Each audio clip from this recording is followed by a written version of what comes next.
Beautiful afternoon in Clearwater, Florida, as we get ready to wrap up our 3 games on day number 2 of the American Conference Championships at Spectrum Stadium. I'm Jeff Rival alongside Garrett Walvert. And Garrett, usually in conference championships, you win, you get a day off, but we're trying to stay ahead of some potential bad weather later this week, and the conference has done an outstanding job.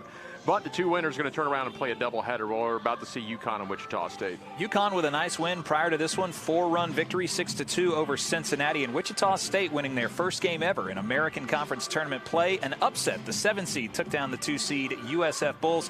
A 2-run victory for them. Let's see if they can continue to try and push here and make some noise in the American. They're a close game so far. Now let's bring in the 3rd member of our broadcast team. She is on the field, and it's Haley Allen.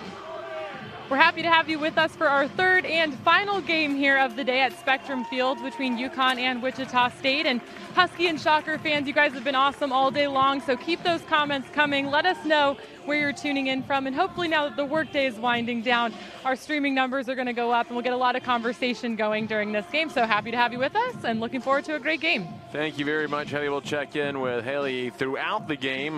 Social media updates on scores from the other game over the Carpenter Complex, and a lot more fun as well. The Shockers are now on the field, and they'll face the UConn Huskies, who are fresh off that 6-2 win over Cincinnati. Exact same lineup as the game before. Topa, Prado, and Susi will lead things off. Feldstein will be your cleanup hitter. Stefanski, Woodworth, who dropped a home run earlier in the game, good for 3 runs in the 6-hole. Winkle, Fedko, and Moriarty will line it all up 1 through 9. They're going to face a pretty good one today for the Wichita State Shockers and a junior in Cody Hoyer.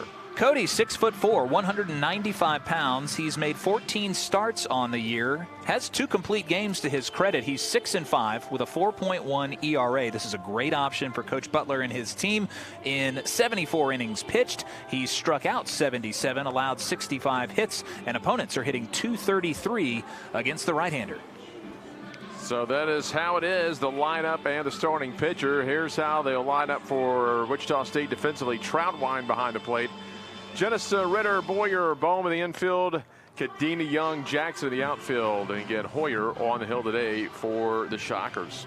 Just picked up their 35th win of the campaign here in the tournament. They've got 6 upperclassmen in their starting lineup today, but will also start a couple of sophomores in Croft and Jackson. And of course, their left fielder, Ross Kadena, true freshman, getting his 2nd start in a row. Wichita State, Garrett, one of the teams we talked about yesterday when we started the American Conference Tournament. Everything looks good, with the exception of the conference record at 9-14-1. Bumped them down in the standings as the 7th seed, but overall 35-19-1. They have played 20 games against the top 50 in the RPI. They have a #1 strength of schedule, 46 in the RPI. Still don't need to win the conference tournament, but perfectly capable of doing it. If they win this game, they're automatically in the semifinals. You would have to beat them twice before the championship. And very competitive in the regular season. The Shockers look good in the American. Took series wins against Tulane, took them against Memphis. Now they're going to see how competitive they can be against UConn, who was playing here just 45 short minutes ago. So we're ready to go as Topa will lead things off. 2 for 5 in the tournament thus far, hitting .282, a home run, 25 driven in. First pitch foul back, and we are underway at 4:46 on a Wednesday afternoon. A reminder, we have another game that is just about to go underway. Well, one just finished, and we've got one more nightcap coming up over at Robin Roberts Field. USF getting ready to play their 2nd game of the day. Fouled off right side, out of play. They'll face Cincinnati again over at Robin Roberts Stadium. They'll start probably within the next 15 or so minutes. They wrapped up the first game over there, the second game over there. Short time ago, Tulane had maintained a lead the majority of the game, but ECU rallied back for the 6-5 win. Pirates now 2-0 and sitting pretty here in Clearwater. The winner's bracket matchup. Thought Tulane was going to be able to close it out, but the Pirates advance. The 0-2 from Hoyer bounces it down in the dirt. Hoyer, 15 appearances and 14 starts. He's thrown a pair of complete games this year. USF over on the other field is going to have to try and shake off that dreadful offensive performance they put up against Wichita State. The Shockers just really limited those heavy bats for the Bulls. There's the 1-2.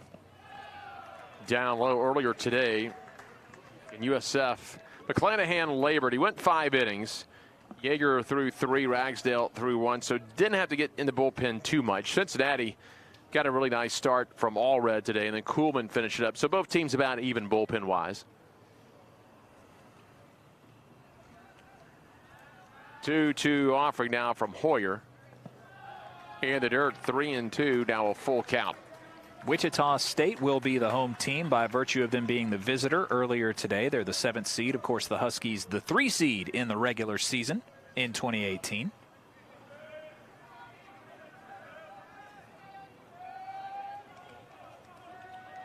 Fielder comes set again, the 3-2. And the dirt, that's through the 5-hole of Troutwine, but it'll bounce right back to him, so it'll just be a base on balls for Topa. So he'll reach base to lead things off. That'll bring up Anthony Prado, the shortstop. 305, a home run, 21 driven in, 4 for 5 with an RBI game in the championship opener for the shortstop. Cody Hoyer out there on the hill working with the rubber, and the umpiring crew will come in as well. I don't think he's getting the push off that he wants. Well, they had to get a quick turnaround here, about 45 minutes or so between the ball games. The Ville crews did an outstanding job. Coach Butler out there trying to get the attention of his starting pitcher. Wants to know what the issue is. Not sure if it's the rubber or the landing area where the front foot comes forward. He kind of stepped on that.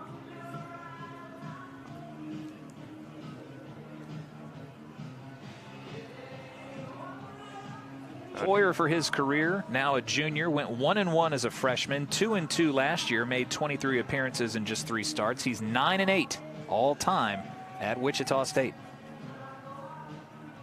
We're listening to one of the umps. That may be Mark Wagers, the first base umpire, into that first base dugout. Now it looks like the home plate umpire, Jeff Spizak, is over there talking to Jim Penders, just to see what is going on here. Well, they're not inspecting the dirt in front of the hill. And here comes the cart. The grounds crew is coming out. Maybe there was a divot or something that he's dealing with out there on the hill.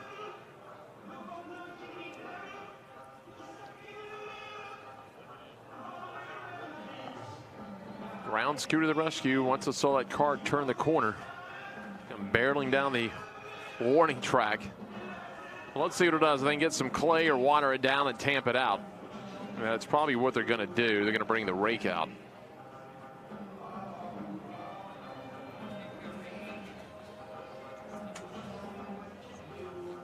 See if we can tell here as Hoyer in his last pitch.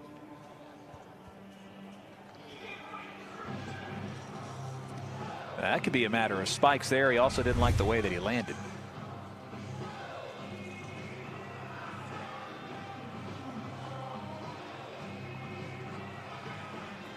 So 6 games are in the books. 4 have been played on this field. 2 at Robin Roberts Field across the way from us here at the Phillies training complex in Clearwater. To update you on all the action while they work on the mound yesterday, it was ECU with an 8-4 win over UCF, and then the 8th seed knocks off Houston 11-6 in the Tulane Green Wave. Earlier today, Wichita State edged USF by a score of 4-2. Following that here at Spectrum Field, UConn beat Cincinnati 6-2. Also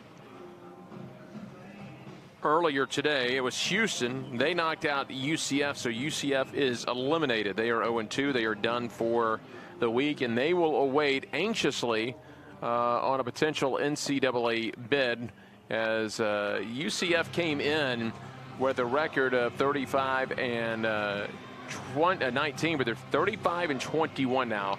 Sitting with a 40 RPI, you would think they are safe. They finished 5th in the league, and they will have to kind of wait it out.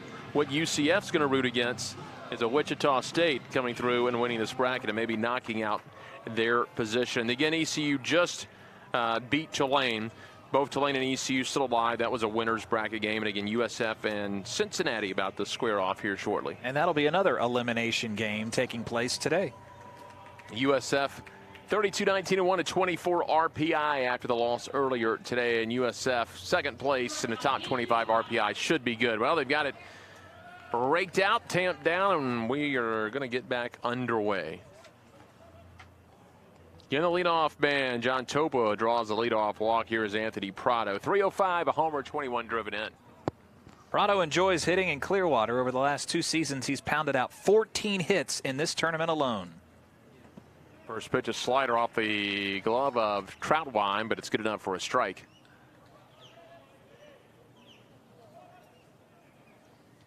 And if you're a top 5 team in this league, Cincinnati, Wichita State, and Tulane, you don't want to see them come through, but those teams that love to come through and get that automatic bid. 0-1. Leaves it down low that time. That'll even it up 1 ball, 1 strike. Prado last year a second-team freshman All-American by the National Collegiate Baseball Writers Association. He hit over 600 in this tournament.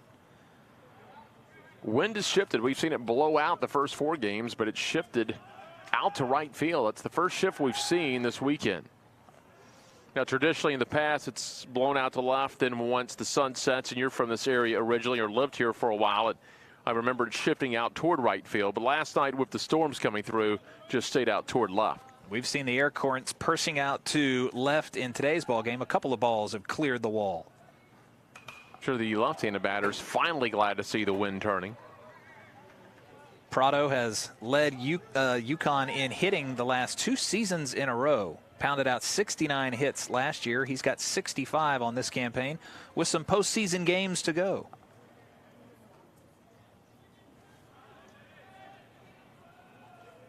Back up the middle. In the dirt, got away from Troutwine, and there goes Toba. He'll take off in the wild pitch.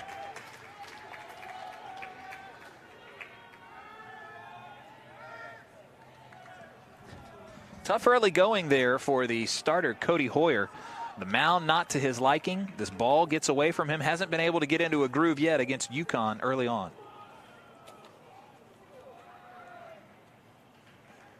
Opportunity score at the top half of the first for the Huskies. 5th wild pitch of the year for Hoyer. Hoyer checks. That'll be down low. Well, he's keeping it low, but maybe a little bit too low. He's keeping Troutwine very, very busy for just the top of the first inning. Gunner behind the plate in his senior season for the Shockers. It's been a long day for everybody. Nothing like 18 innings on your knees. Yeah, Susie's going to get it 18 straight. Just capped foul as he hangs in there. 91 degrees, a 8-mile-an-hour wind blowing out toward right field in this ball game. Hoyer hails from Windsor, Colorado. Went to Fossil Ridge High School, and again now in his 3rd season with Wichita State.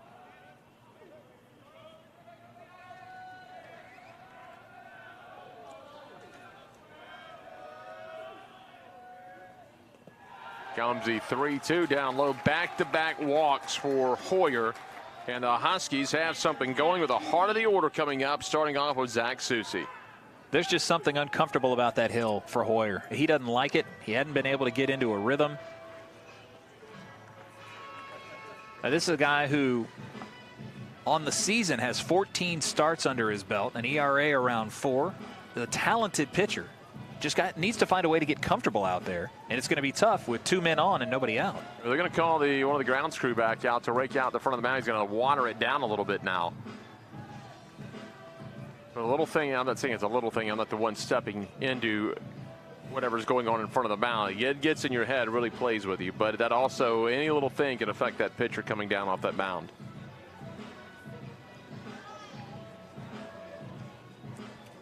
Home plate umpire Jeff Spizak. I don't know if time was called and they motioned for the grounds crew to come out there, but he just threw his hands up in the air like, are we doing this again?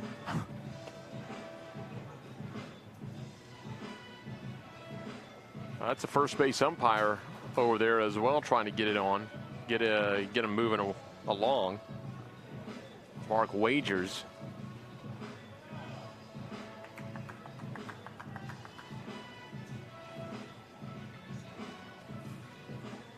Here's a look at Susie, and again, he'll have 18 straight innings of just a 45-minute break in between. Susie earlier today, 1 for 3, did score a run. Well, he was very busy today, still at 14 runners, leads the team, and enjoyed catching that pitching staff today between Fioli and the reliever that logged 15 strikeouts. Made it easy on him to just catch strike 3.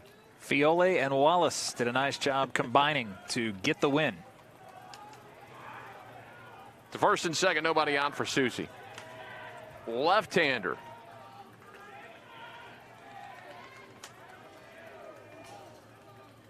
.330 on the year. 312 runners in scoring position. And that hit him. Yep. Got caught on the base are loaded. So 2 walks and a hit batter.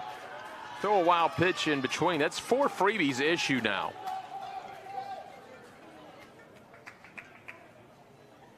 Hoyer usually very good with the control. He's given up 3 free passes here. This one hops and comes into him and hits him on his right knee. That's the 9th hit batter of the year for Hoyer. And he's in a jam, to say the least.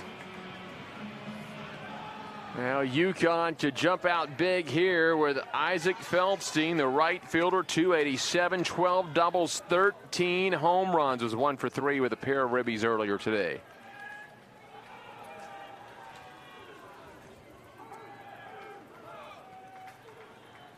Feldstein looking to put a charge into this one. A little movement already in the Shocker bullpen. That one is going to be outside for a ball, 1-0.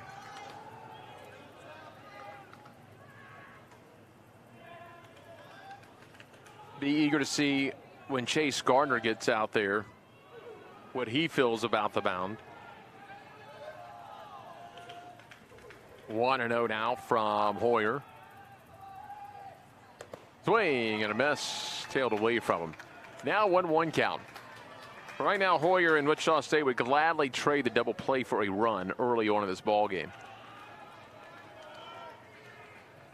Feldstein, 143 hitter with the bases loaded this season.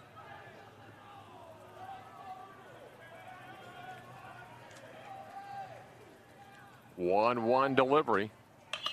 Ground ball to short. They may get that double play. 4-6-3, but they do get the run. They'll trade the double play for the run, as Toba will come in to score. Prano will go to third base. There's 2 away and a 1-0 Husky lead. Made that look pretty easy. They had to go all the way around the diamond to make it happen, though.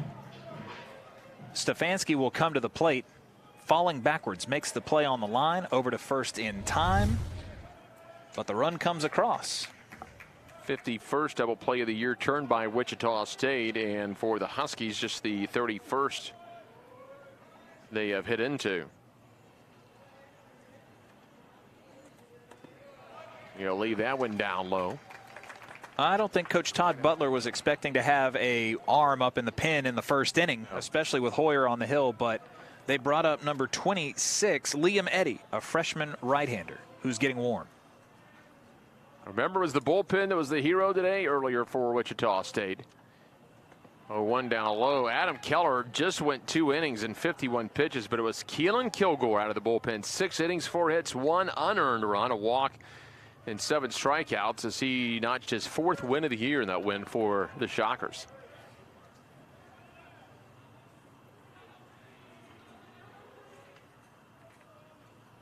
One delivery is high.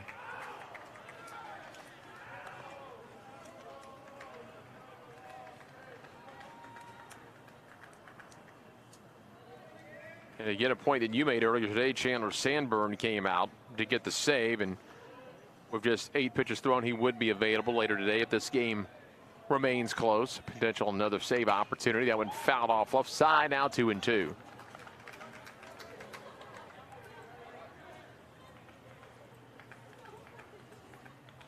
I was just thinking about it with UConn finishing up the last game. Everybody switched dugouts. They talked about changing uniforms. Coach said they probably wouldn't even have time to shower up or cool off or anything. The only guy in that dugout right now that can take a break is Fioli. Runs it down and in, 3-2. There's a potential to see Wallace later on in the game. There's a potential to see everybody who just played in the game prior to this one. But, you know, if Fioli wants to grab some dinner, maybe some snacks. But everybody, it looks like right now, is up on the railing for the Huskies, trying to get some more runs across. Fioli basically saying, yell at me Sunday if you need me. I'll be around. 3-2. Fouled back. Still a 3-2 count here to Stefanski.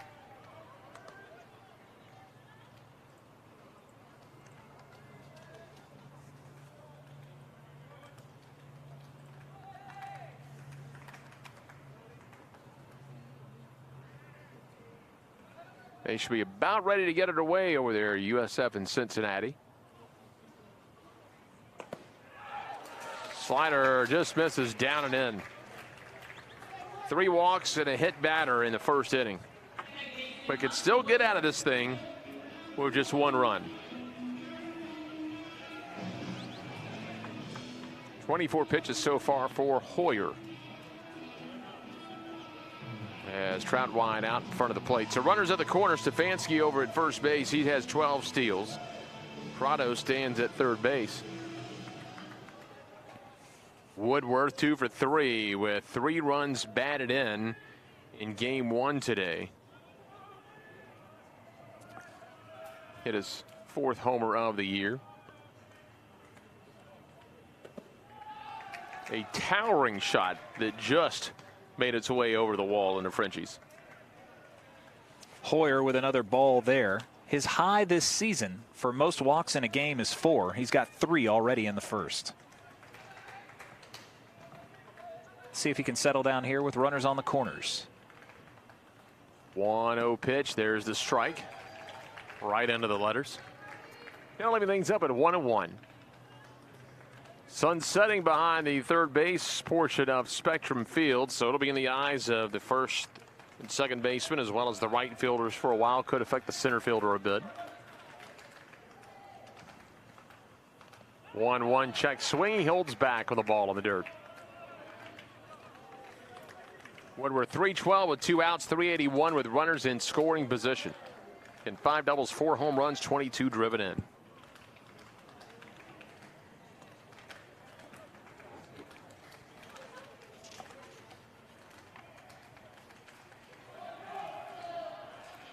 Two-one delivery, swing and a miss. Pulled out on the ball that tailed down and away on the slider.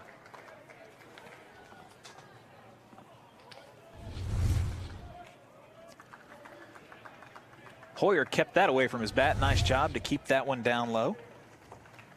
Well, for all the trouble he's had, he's a strike away from getting out of the inning with just 1 run give it up. And he does it. Strikes him out to end the inning. So after all that, 1 run on no hits, there were no errors. There's 2 men left on base. We played half an inning here in Clearwater, and it's 1-0 UConn.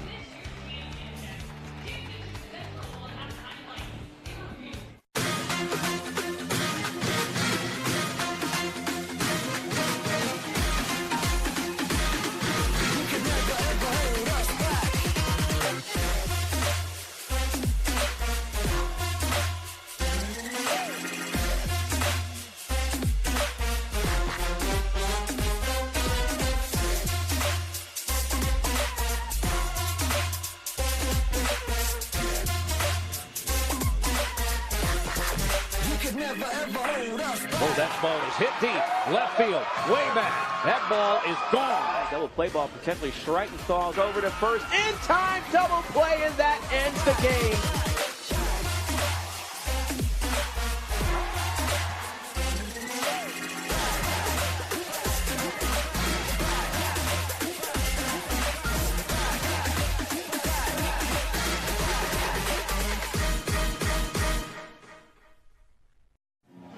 One nothing. UConn Huskies leading the Wichita State Shockers as we go to the bottom of the first, and UConn going to try to grab this run back, and UConn's got some good sticks in the lineup. Ritter, Jackson, Conference Player of the Year candidate in Bohm, who's an all-conference selection. Troutwine, the catcher, hitting cleanup. Croft, Cadena, and Jackson. And at the bottom of the order, Young and Boyer, 1 through 9. But they're going to have to face Chase Gardner. How you like this guy bearing down on you? 6'7", 242 pounds, and he's an upperclassman. The junior out of California, 4 wins against 2 losses on the year. He's made 13 appearances, all of them starts with a 3.45 ERA. Great numbers, Jeff. 62 2/3 innings pitched, And he's given up struck out 52, 236 batting average against him. Well, if you're on the Husky team, you better get in the line in front of him at pregame meal. Here's a look at the defense of Big Gardner on the mound. Susie behind the plate. Wingle at first, Woodward at second, Prado at short, Moriarty at third, Topa, Stefanski, Feldstein from left to right in the outfield. Here's Ritter to lead things off. 349 with 6 homers and 30 runs batted in. First pitch will be a strike. Ritter was 3 for 4 earlier today. Also drew a walk, so he's on 4 times against USF.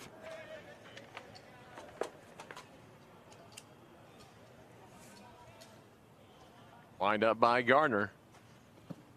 There's a strike at the knees. And they are underway over there in the second game. Shockers managed 4 runs on 9 hits against USF. Had 1 error in the field.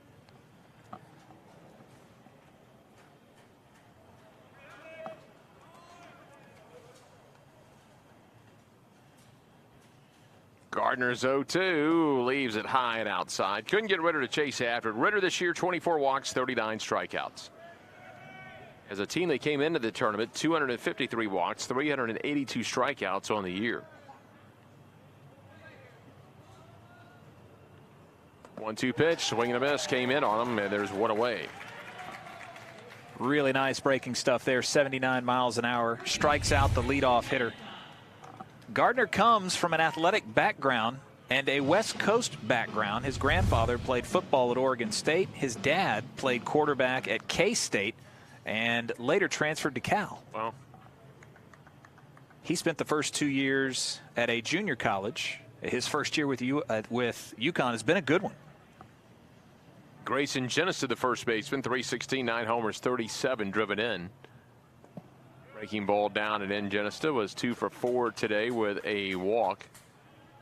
Jim Penders consistently, at least the time I've been around him in the American, has had a little pipeline to California. Now, most of the time he's going through the junior college system in California. But he gets some quality players out of the West Coast.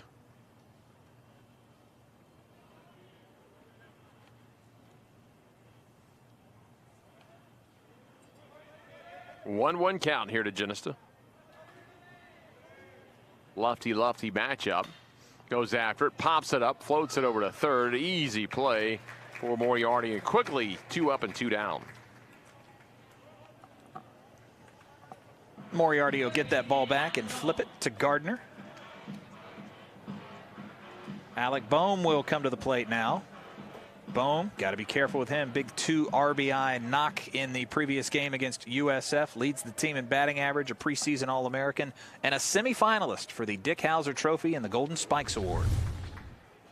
2 for 5, a pair runs batted in earlier today. Boehm now at 333, 15 homers, 54 driven in. Takes it just off the plate at a 1-0 count. 3-0-1 hitter with 2 outs in an inning. Winkle, Fedko, Moriarty, 7, 8, 9 due up for the Huskies in the top half of the 7th.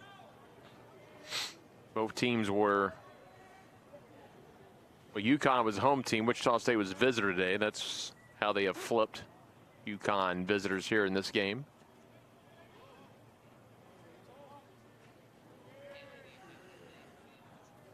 One-0 strike at the knees. You were mentioning the California pipeline, and a couple of names came, the pitchers for UConn. And just some guys that Elliott Glenn in years past, Kevin Vance was really good for them. He was an infielder and a pitcher for them. It just continues to recruit nationwide. Come to Stores, Connecticut, and I will make you a pro player.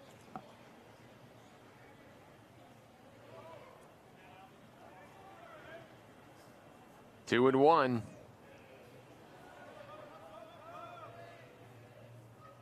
Swing and a miss. And now Gardner a strike away from going 1-2-3.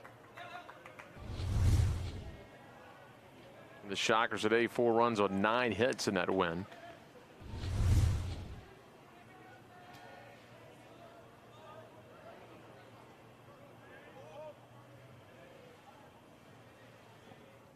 And a 2-2. Ground ball, that's going to be fair, and it hit the third base umpire, and that's going to hold Bohm to a single.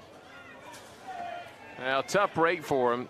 Nader was straddling the line in the proper position. The ball just found him.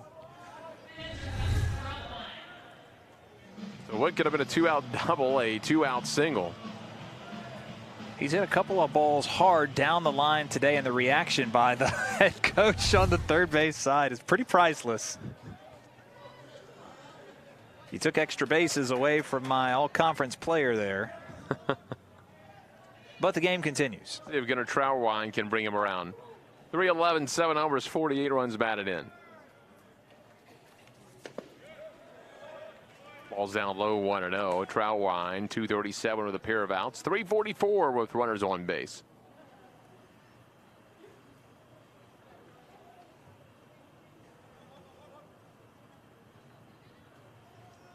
One 0 pitch from Gardner. Got him up in the air, right side, foul territory. Winkle will give it a look, and this one will be 2 rows high into the chairbacks.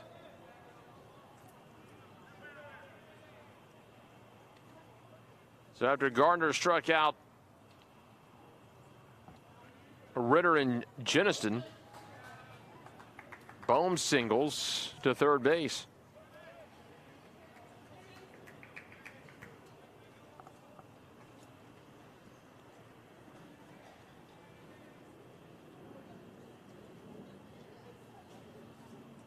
The 1-1 upstairs, 2-1. Al Motice has just homered to give the Bearcats a 1-0 lead against USF.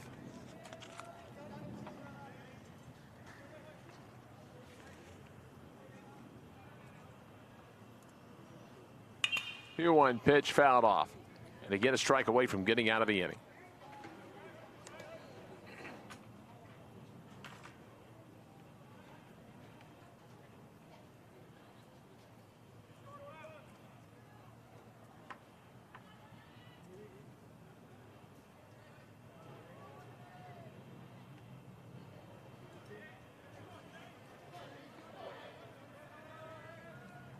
Two now from Gardner. No, will go back to first. I know it's still early in that ball game with USF, but starting 0-2 in your conference could be really tough on the Bulls. They've got great RPI, came into the week ranked 22. But that's something that could really ding them in the selection process. A team that on paper looks like they deserve a 2 seed at a nice regional could be dinged down to a 3.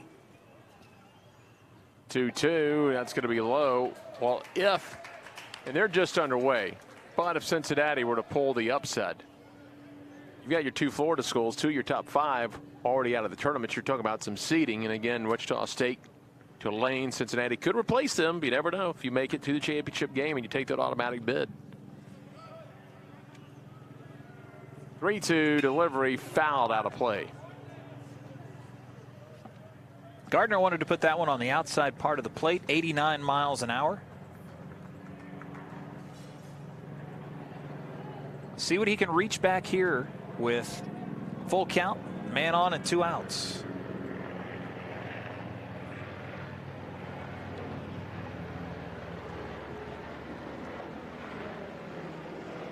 Still 3-2 for Gardner. Left it upstairs and he walked him, so a single with 2 outs and now a 2-out walk, and the tying run in scoring position for Noah Croft.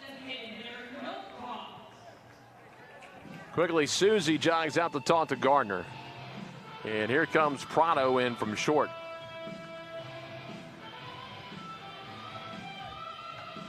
He was moving along through the first 2 batters. Single, no big deal. It could have been a double, but a single. He's going to end up on second anyway after Troutwine walks.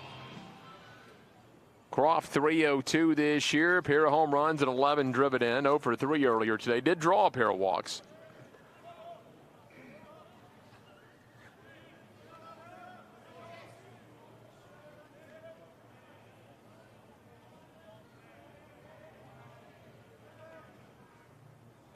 Breaking ball in there. Nice pitch at the low inside corner of the right-hander. Take another look at it here. Gardner's offering just comes across the plate. Late life there for the lefty.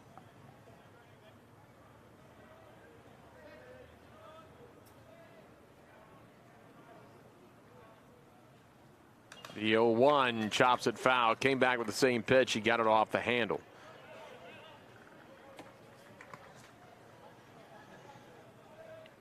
Really love the look the Shockers have. Put on new uniforms, the black and yellow. Really look nice with those BP tops. And I'm looking in the upper deck. The head coach from yesteryear, Gene Stevenson, he put on a new uniform as well.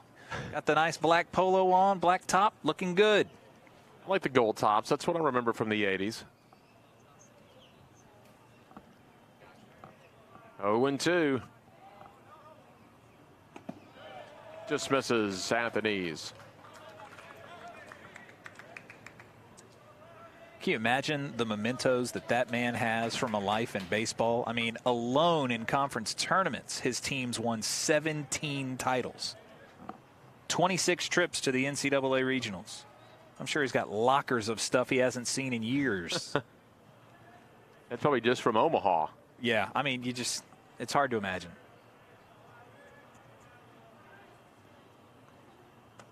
Breaking ball called, strike 3. Pretty pitch.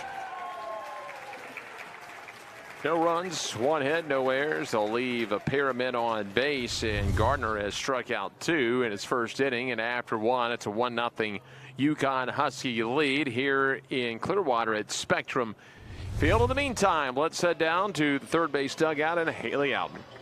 There's certainly been a short turnaround for these two teams heading into today's games.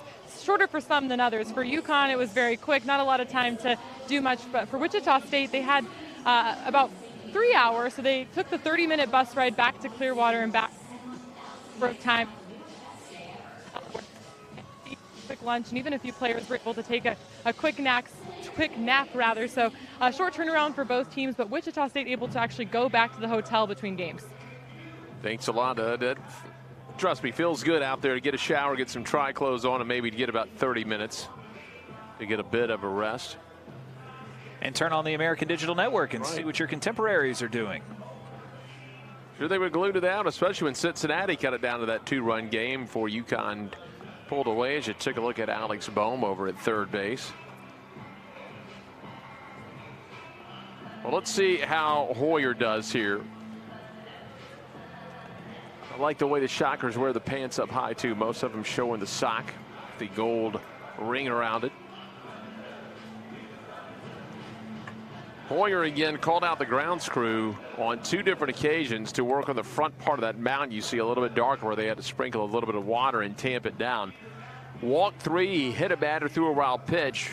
But more importantly, he got a 4-6-3 double play, struck out Woodsworth to get out of the inning. So not a lot of damage, just 1 run of what could have been a really big inning for UConn. Huskies got 4 of the first 5 batters on base, and Hoyer was able to throw strikes, get the K of Woodworth, and get out of the inning. Let's see if he's a little more comfortable here in inning 2. He'll see 7, 8, 9 coming to the plate. Winkle, Fedko, Moriarty, and here comes Winkle. 1 for 4, struck out twice in game 1 earlier today. 272, 4 homers, 30 driven in, 350 hitter when he leads an inning off. And again, the left-hander with 4 homers. Hoyer's first pitch comes in and he fouls it out of play to the left side.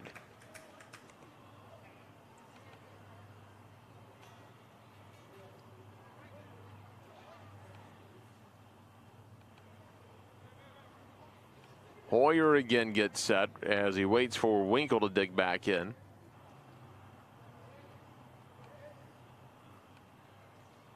The 0-1 just off the plate.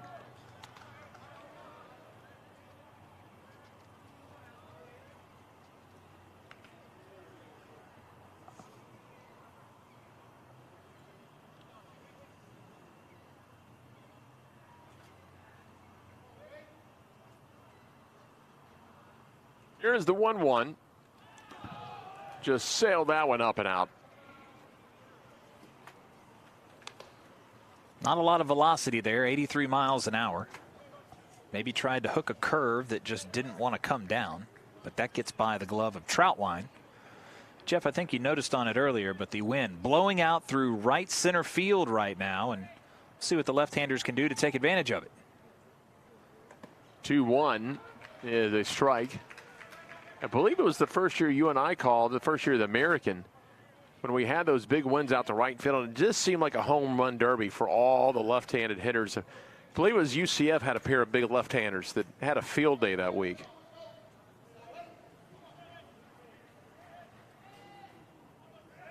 Two-two.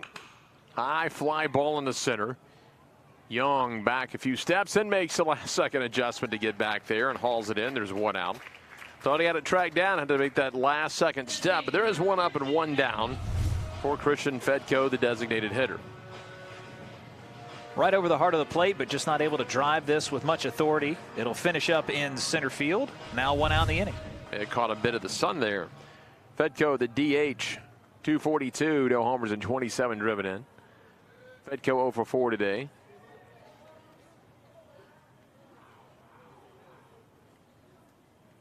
Righty-righty matchup, and Hoyer leaves it outside.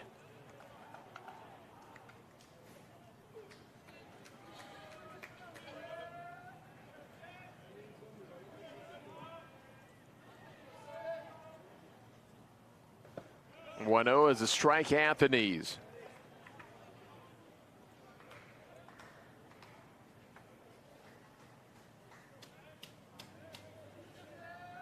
Starting to see a few shadows creep across the field from the lights. Here's a high fly ball again into left center field as Young moves to his right, backs up. Quickly 2 out, back-to-back flyouts to center field. And that'll bring up Connor Moriarty, the sophomore third baseman, who hits .229 with 4 homers, 16 runs batted in.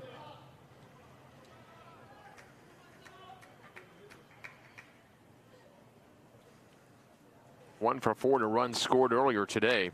3-0 retired after he walks Stefanski in the first.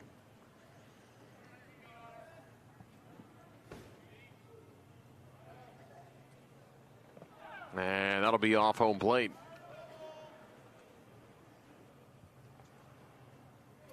Hoyer shaking his head. I think if he had his druthers, he'd like a little more work done on the mound, but he's just going to have to grit his teeth and gut through this here. An important game for his team.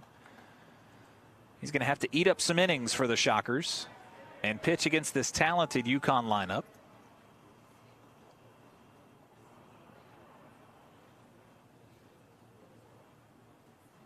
One 0 pitch just misses down and away.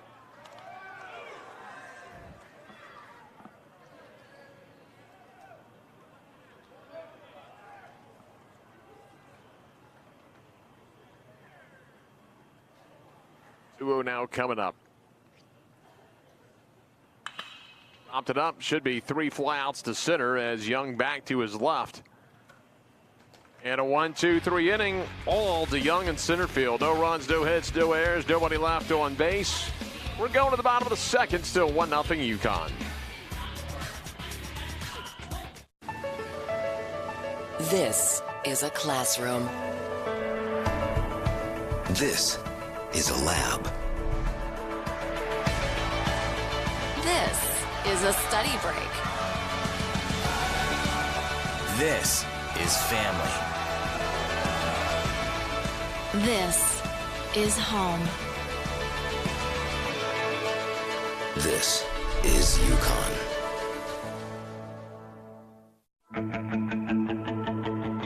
Wichita State University is Shocker Nation. We exceed expectations, push boundaries, seize opportunities, and move boldly ahead.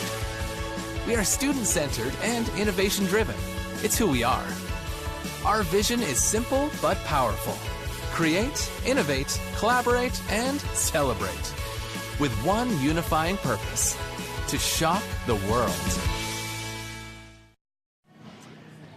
Well, they've had a little bit of action today at Frenchie's with a couple of home runs earlier today, but they're waiting for the home run barrage. We've got a lot of good pitching here in the American, so it may not be as busy as years past, but it's still a fun place to go and hang out and have a beverage or two. If you come to Clearwater, you've got to go to Frenchie's on the beach in Clearwater, just at the end of Highway 60, Gulf to Bay. One of the best places to be in Clearwater. A great place to take in the beach. It'll be Kadena, Jackson, and Young. 6, 7, and 8 due up for Wichita State as Gardner unleashes the pitch. The backstop. He was finishing up his warm-ups. I'm sure that was deliberate. Yeah, give the Shocker guys something to think about. Yeah. Chew on that. A little Nuke LaLoosh action there with the pregame in the pre-inning warm-up.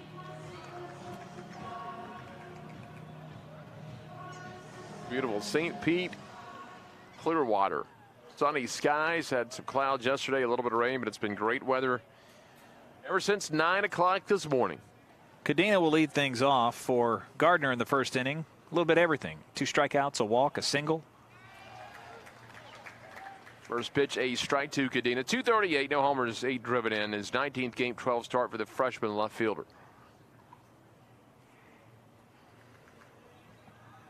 Kadena this morning was 0 for 3. Did drive in a run. 0-1 from Gardner. Strike 2 at the knees.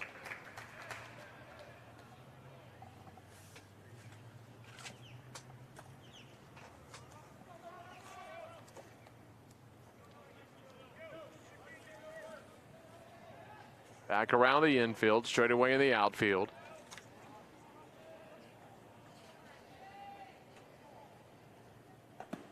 Off-speed pitch will miss, up and out.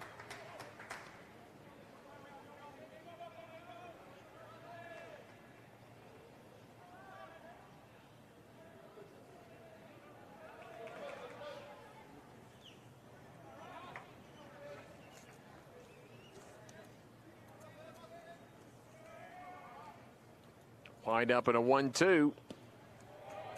Just misses again. Not by much, though. Got ahead 0-2. It's even back up at 2 balls and 2 strikes here to the leadoff man of the order. Kadena, 400 hitter when he leads an inning off. 10 for 42 overall this season for that 238 average. Up and out. Well, Gardner was at 0-2, and now 3 straight balls. Kadena's done a nice job to work the count full.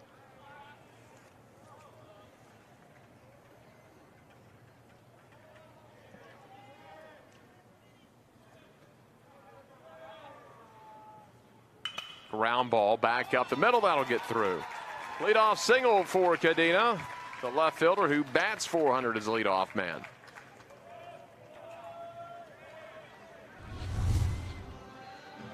Kadena stayed back. Just put this one right back up the middle, past Gardner. Now you got a man on with nobody out. And you've got to start thinking hard about tying up this ball game. See what they want to do with Kadena. He's not attempted a stolen base, whether they want to bunt him up or just try to drive him around. Alex Jackson, the sophomore right fielder, 256, 3 doubles, a home run, 13 driven in, 275 with runners on base.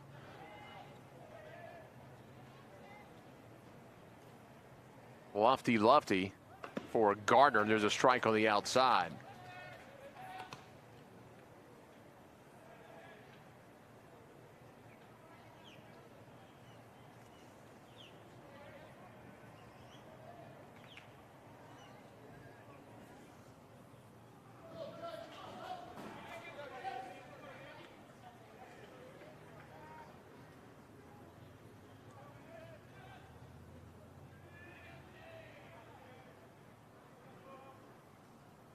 Oh, 1 in the dirt. Susie turns, throws down to second.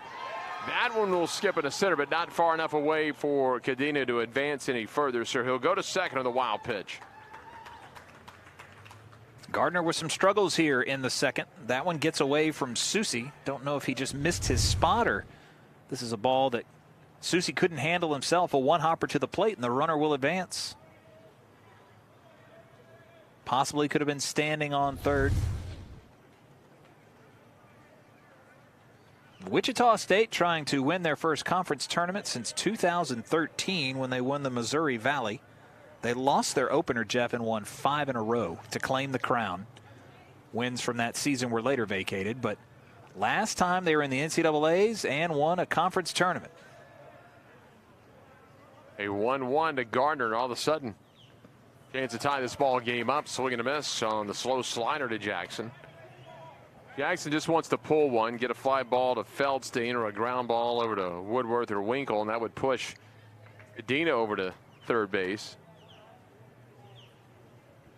Jackson 409 with runners in scoring position. Top of the order due up for the Huskies in the top half of the third, and Topa Prado and Susi.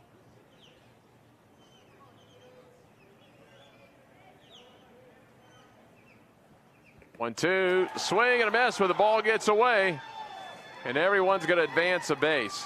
So Jackson safe at first on the strikeout wild pitch. Well, Gardner's got 3 strikeouts in the ball game, but it sure doesn't feel like it. That one got away from Susi, and now runners on the corners. Well, now Wichita State just needs what UConn got in the first. To double play would bring a run in to tie it. Beautiful breaking ball there. Gets away from Susi. A little bit of pressure now on Gardner, the junior.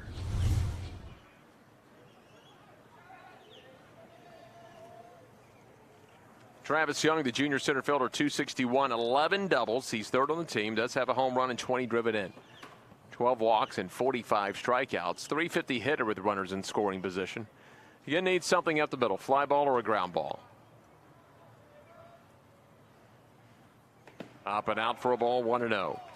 Can't imagine how hard it was for Wichita State to leave the Missouri Valley after 40 years of history in that conference, but now in the American, and this league has literally put their arms around them, just embraced them. They're not the only team to leave the Valley, though, in the last couple of years. Creighton left. They're now a big part of the Big East, and they host the conference tournament at TD Ameritrade every year. There are 2 teams in this league who used to be partners with them in the Missouri Valley Conference back in the day, Cincinnati and Memphis. Back in the 70s, swing and a miss. In fact, if you walk around, sure, Cincinnati, I know at Memphis, you can still find some old football photos when Wichita State still fielded a football team. They ended their football program in 1986. Still had the football stadium next to the basketball arena. Of course, they, in the same year, tragically, had a plane crash the same year as Marshall, one of 2 charters. They did bring the program back, but then discontinued it in 1986. 1-1, they'll go over to first. With the old Valley, the original Valley, Louisville and Cincinnati and Memphis and Wichita State, and they had some really good basketball programs back then. 1-1 now here to Young.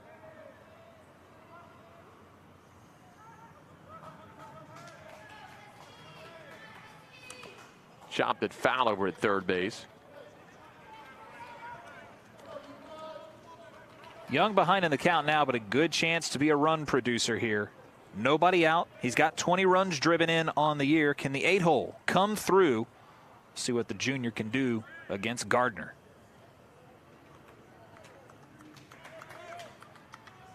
Yeah, needs a short swing here to get the ball in play. Just needs to get a ground ball past Gardner up the middle. Breaking ball, swing and a miss, struck him out. Now double play, could end the inning. His second strikeout of the inning, his 4th overall. Gardner's working hard up there, and he is looking good here over the last couple of batters. They're just not able to pick that up well out of his hand, and that's by design. Now the bottom of the order, Jordan Boyer will come to the dish. Jordan Boyer, 254, 9 doubles. He has 3 home runs, 19 runs batted in. Boyer was 0 for 4 earlier today with a pair of strikeouts. Squares the bunt, trying to squeeze that run, and the throwback to third a little off target.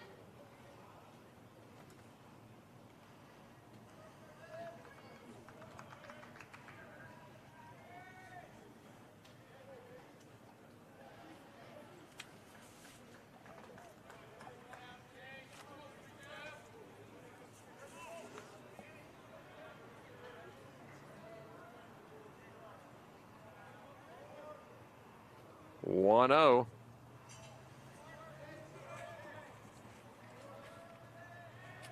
Joe's bunt, first base. Scoop to the plate. He's safe. Got in around the tag. Here comes Jim Penders.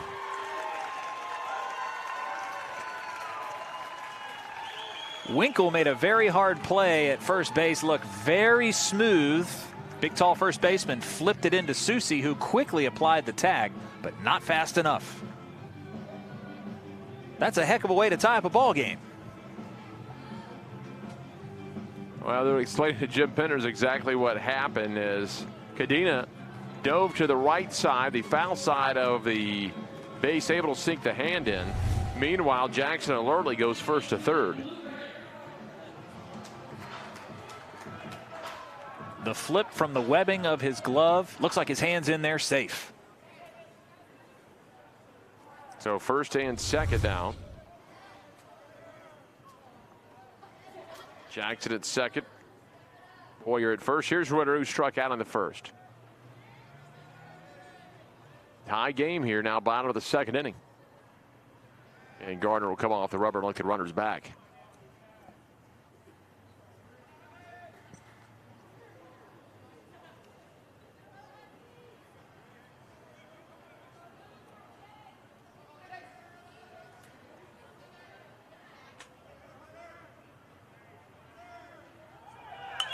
Base hit into right field.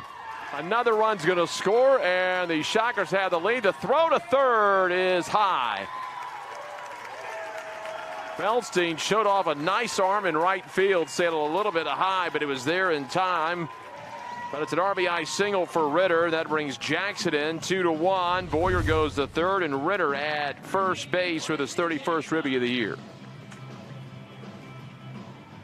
Impressive running all the way around the diamond. The run will come across, and then the strong throw, like you said, from Feldstein. Brought him off the bag just a little too high. Moriarty couldn't apply the tag. Wichita State was able to come around, get the top of the order up. They'd love to extend the inning even more against Gardner.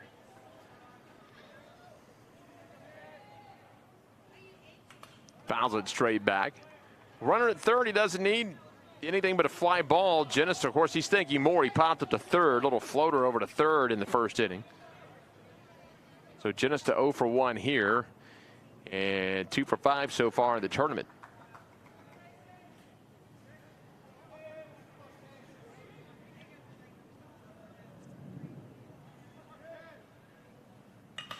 Drives one to right field. That's going to be deep enough.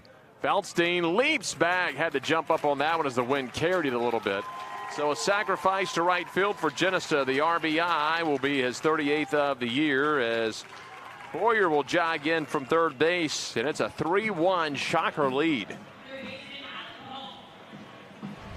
3 runs here in the bottom of the third inning for the home team. And I like the way that Wichita State's produced these runs. They haven't had to get too big, not sitting back waiting for the home run. Of course, that's fun. I'm sure they would like it. They just get the ball and play. They've done it on a bunt, done on a sac fly. Really just a rough patch for Gardner here. Fully expect to see him in the 5th or the 6th inning and work himself out here. He'll have to do it against a talented hitter in Bohm. Runner will go. Here's a throw from Susie in the dirt, and the stolen base for Ritter. Ritter's 6th steal of the year.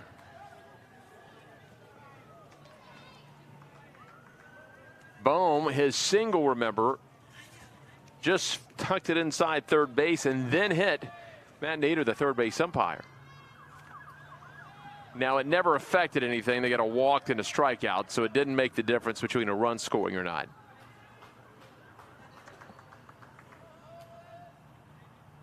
They're going to go ahead and walk him. They don't want any part of him.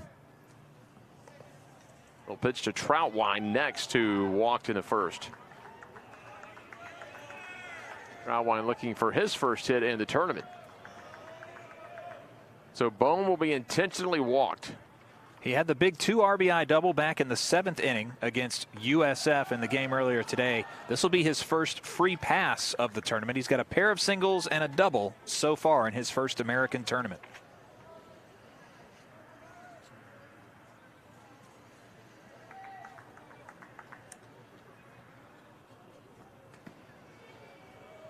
And there is the free pass. It's not going to get any easier. Troutwine's hitting over 300 and has driven in 48 runs on the year. But you do set up a force. Troutwine again, 0 for 0. He walked an inning ago, was 0 for 4 earlier today. 311 hitter, 324 with runners in scoring position, but a 237 hitter with a pair of outs.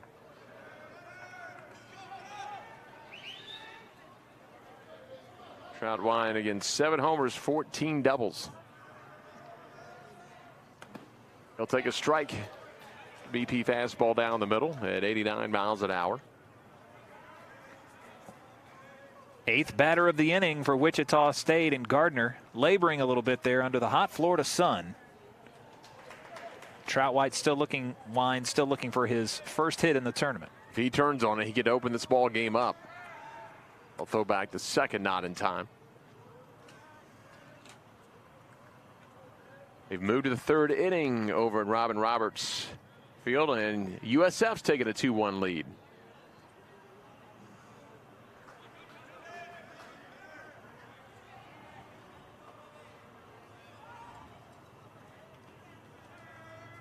They're back a step or two in the outfield. They want to guard against the double. Drops the breaking ball in there for a called strike at 80 miles an hour. Well, a base hit's going to score Ritter regardless. They want to keep Bohm from going first to home.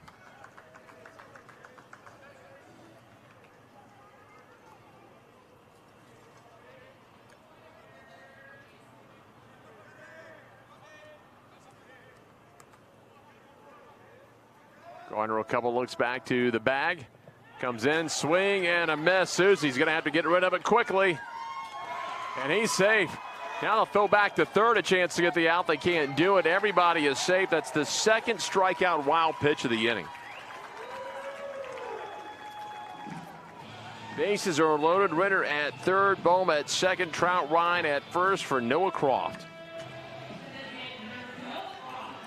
3 runs across the plate, 3 strikeouts in the inning, but it continues. Bottom of the 2nd, more action here. Just got to first base in time. And as far away as Susie was, I don't know if Ritter breaking to home might have been a better option there.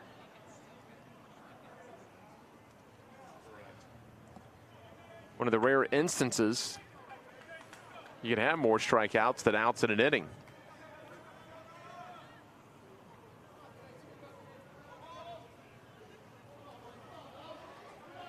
Infield lane back. They are looking for this 3rd out here as the right-hander Croft ready to go.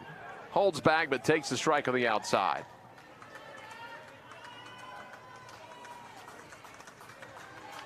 Croft ended the 1st inning with a strikeout. Trying to come through here with a runner on 3rd and extend the inning.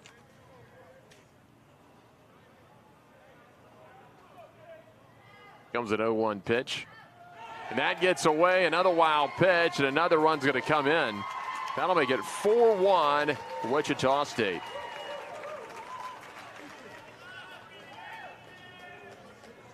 I've got that for the 3rd wild pitch of the inning. So Ritter, who had the big RBI single and stole a base, now comes around to score on the ball that gets away from Susie and make it a 4-1 game. And a base hit here makes it 6-1, and it makes it really hard on UConn. Still no action in the Husky bullpen.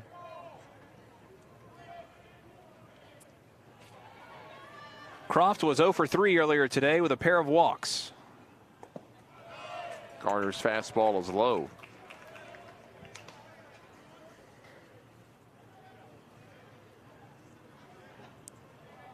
And Croft is going to be talking with Butler down on the 3rd base side. Just wants to make sure he understands the coach's directions.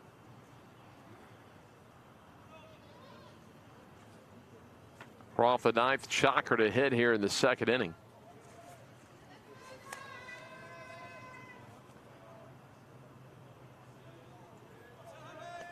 Every one of these runs comes at a premium. So important with your starter for Wichita State. Cody Hoyer just looking a little uncomfortable out there today up on the hill, though he has retired 4 in a row.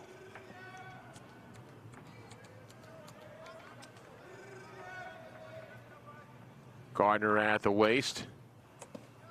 Just off the plate. Well, it'll be the first time in this ball game when Hoyer comes back out. He'll pitch with a lead after he fell behind 1-0 in the 1st. At the 3 flyouts an inning ago. Hitters count here for Croft.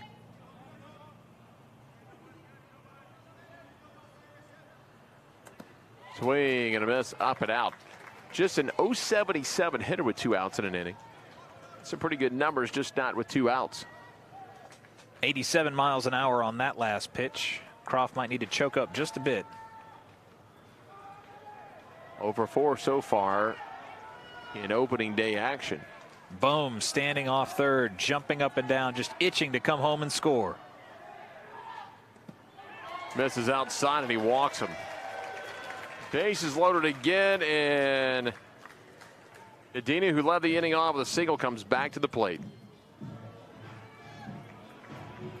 Not the worst thing in the world. You walked a 300 hitter for Cadena, who came in hitting .238 in his freshman season, and now Joshua McDonald will slowly walk out there to the hill to talk with his starter. Well, Josh looked pretty patient coming out. Didn't look real fired up. Might see a technical thing in there. Just wants to check on him. Not only the pitching coach, but the recruiting coordinator for the last handful of years for Coach Jim Penders. 7th season with the Husky pitching staff. UConn has posted 3 of its best 4 team ERAs since 1980 with him calling pitches.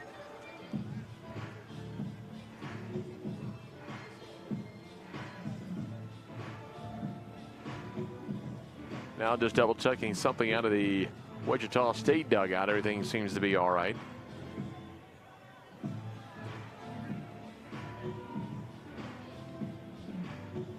In those early meetings with the mound of the first, not sure if the umpires, you never can tell if they charge those mound visits after they looked at the mound a couple times. Well, here we go. Ross Cadena, 1 for 1. 256, 312 hitter with a pair of outs. Trying to drive in his 9th run of the year. Leaves it upstairs.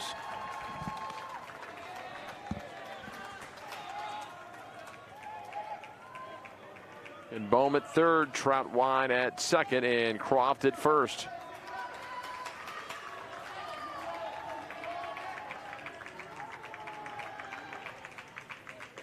Up and out, 2-0. Went to the fastball there, misses the zone at 89 miles an hour, and now 55 pitches through 1 2/3 innings.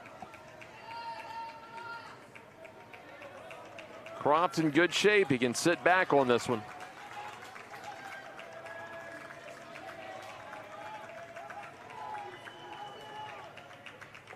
Takes a strike. He was looking fastball, so he takes the breaking ball. That's fine. Not the pitch he wanted.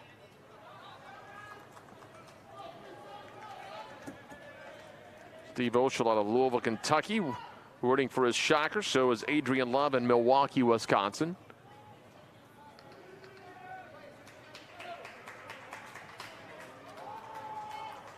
Comes a 2-1 delivery. That's going to be a strike. So the strike away from getting out of trouble. Robert Dobler and Janie Jacobs, all Shocker fans out there. And Kirk Anderson, he agreed with the slide at home plate earlier on the bunt play. Hope to hear from some of our UConn fans as well. 2-2.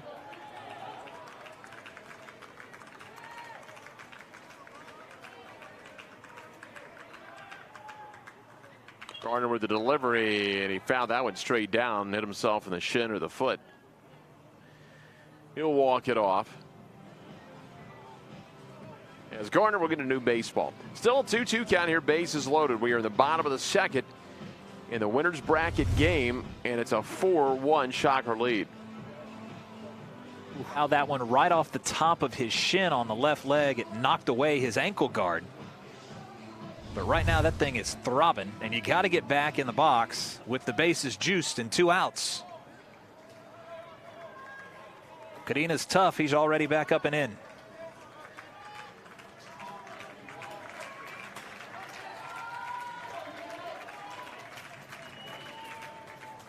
Now Gardner will step off the rubber.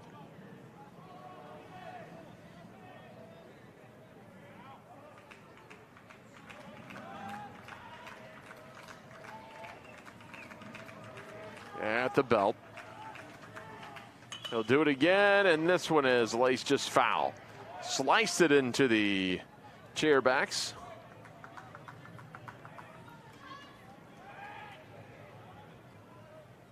Cadena looking for a second hit of the game and the inning.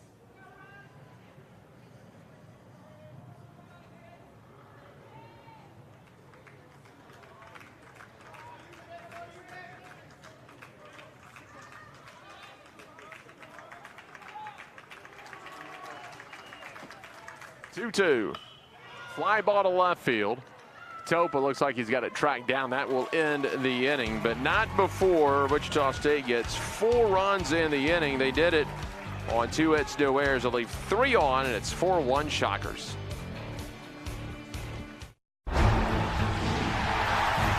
$7,000 student athletes rising to become champions in 21 different sports at 13 esteemed institutions across 11 states. 360,000 students and 2.6 million alumni rise up in celebration of a Power 6 conference known as the American. Power comes in all forms. Power is a big tackle, a big save, a clutch hit, and a game-winning shot. Power is also standing up for what is right. Power is respecting an opponent, officials, student athletes, coaches, and team representatives. Power is not tolerating racial or ethnic comments, profanities, or other improper actions while at the game. The American. Power. Power. Power. Power for life. 4-1 Wichita State. Happy young lady there as watch your Shockers rally. Life's going to be good growing up a Shocker fan. You don't know it yet.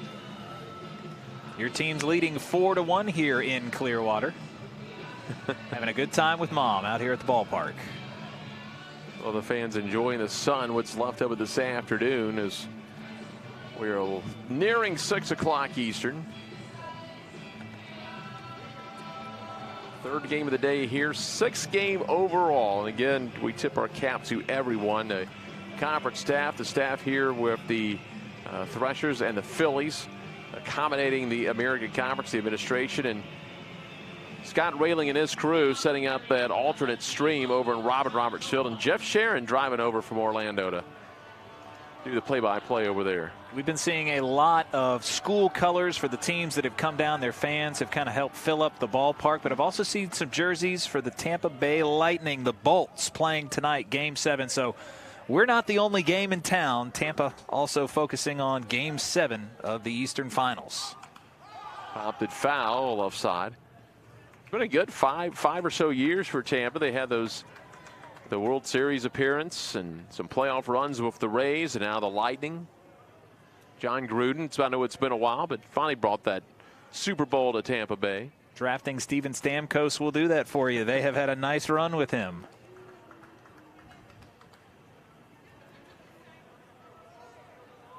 So here is Topa. He would walk and score the only run so far for the Huskies. Hard hit ball, backhanded at first by Genesta, and there's one away.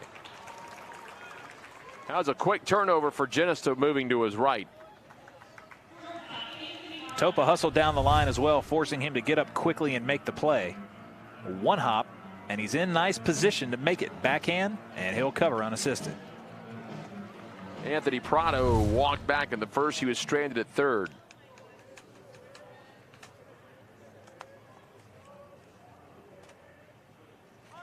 Showed bunt, pulled it back. It's going to be a strike.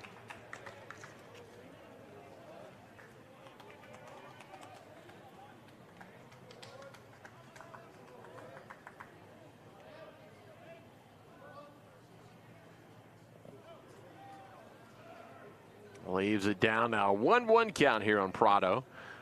Prado in the game prior to this, a big game against Cincinnati. 4 for 5. He drove in a run, scored a run. There's Robin Roberts Field way out beyond left field. And a strike called. That's where the other game's going on right now, and it's the bottom of the third with USF leading Cincinnati 2-1, but the Bearcats are threatening.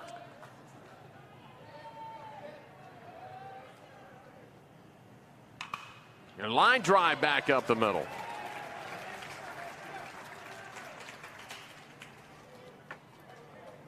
So a 1-out single. Prano's been on twice. He's having a nice day. Took it knee high, just drives it back up the middle. Here's Zach Susie hit by a pitch in the first inning, erased at a 4-6-3 double play. And again, that USF Cincinnati game, direct bearing won this one. Whoever loses that game is eliminated, and then the winner would advance to play the loser of this game.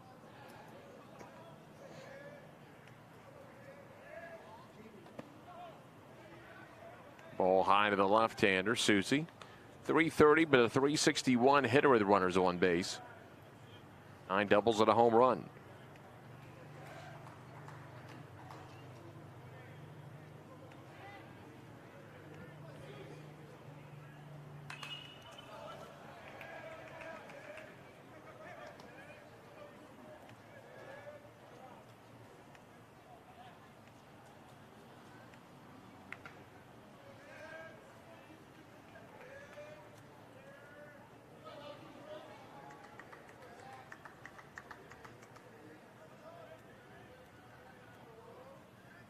Right-hander comes set, the 1-1.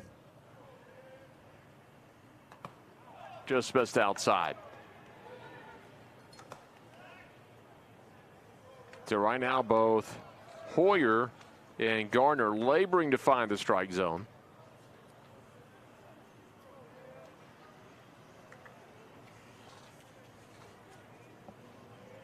Prado with that single is now 4 for 5 today. And if you count last year's tournament, he is now 14 of 23 and hitting .608 in Clearwater. He loves coming to Florida. There's a base hit into right center field. Prano's going to round second. He's going to try for third. Waited to see the pickup from Jackson, then took off. So first and third back-to-back 1-out singles, and now Isaac Feldstein, the right fielder, coming up. Put it in a perfect place and allowed the runner to take off from second to third. And now Hoyer in a little bit of trouble with only 1 out. Well, Prado quietly with that 4 for 5 day, making a case early on to be on the all-tournament team. UConn trying to cut this deficit in half. They trail it 4-1. Sack fly would get a run in. Feldstein needs to stay off the ground to get into a double play in the first. That would end the inning here.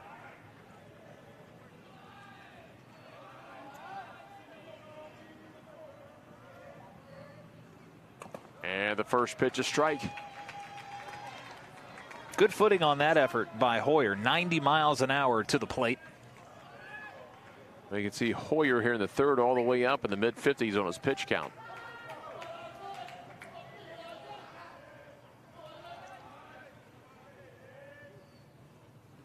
0-1 delivery, stays upstairs to Feldstein.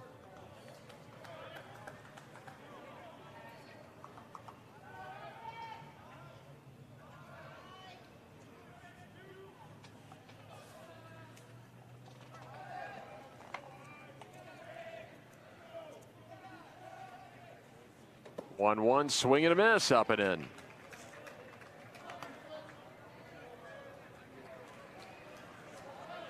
Stefanski on deck would walk in the first inning.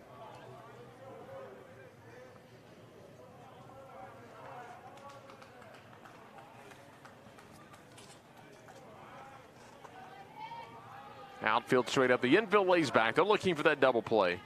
Turn their 51st of the year back in the first with Feldstein at the plate. Swing and a miss, went after the high heat, and there's 2 down. Second strikeout of the game for Hoyer. Couldn't have come at a better time either. That was a great pitch by Hoyer. Gives him a little momentum, and now 2 outs in the inning. Here's Troy Stefanski. He walked in the first inning. So still hitting .303, 5 homers, 29 driven in. Stefanski 0 for 1, but he had 3 walks. He's drawn 4 walks so far in the first day of the championships.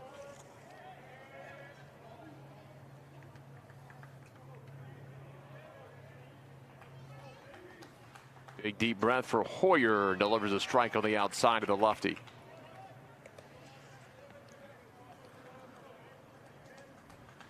Wind continues to move out to right field at about 8 to 10 miles an hour.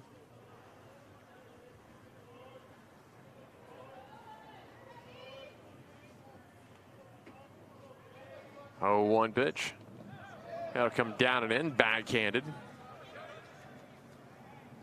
Wichita State won earlier today. They're trying to do something they haven't done in 7 seasons. That's win their first 2 conference tournament games in a row. Last time they did it was 2011 when they went 39-26. They made the championship game against Creighton in the Valley, but they didn't win and they were left out of the NCAA tournament. 1-1 shot foul. Hard to think a program like Wichita State with 39 wins wouldn't make an NCAA tournament. It's been a pretty strong year for the Valley. We know Creighton's got a solid program. Missouri State in that program with a couple of World Series appearances in the last 15 to 20 years. Dallas Baptist, I believe, now in the Missouri Valley.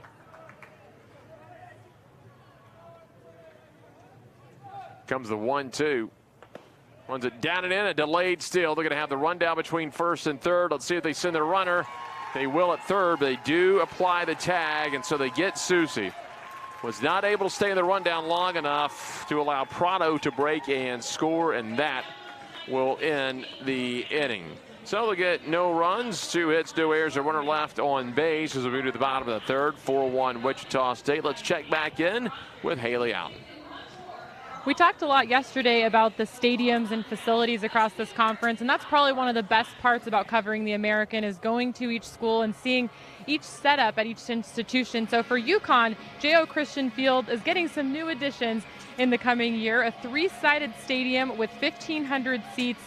The field to have artificial turf, drainage, lights, a video board, and a press box with seats. There's also going to be indoor pitching mounds, about 3 of them indoor. So a lot of nice upgrades coming to UConn to make that stadium and that field a little bit better and to be able to play throughout the season. It'll be great.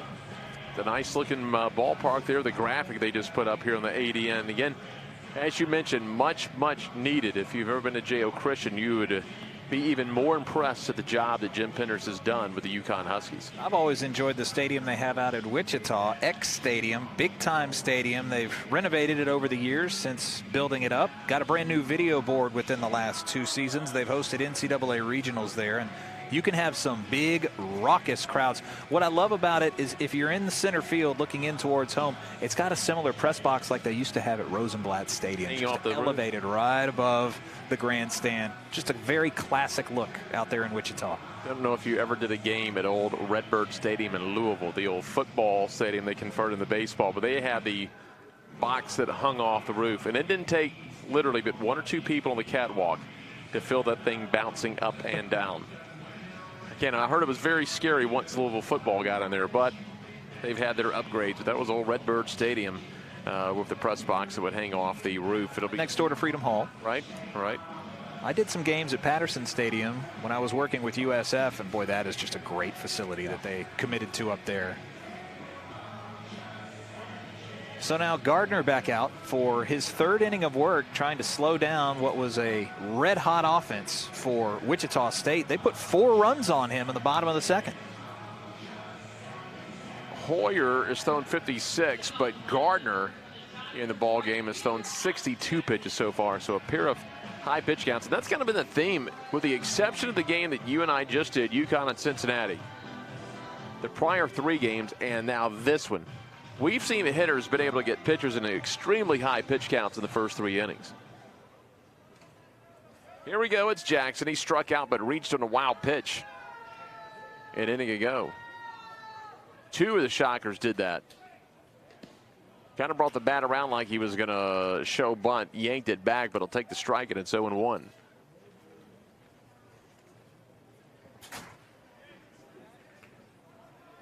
Well, 4-1 Shocker lead here in the bottom half of the 3rd inning. High chopper right side. That one will hook foul to the right side.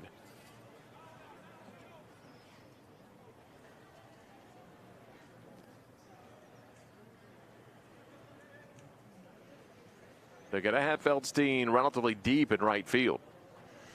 Another big leaguer for the Huskies and Jim Penders. Got the update that John Andrioli just called up to the Mariners up in Seattle.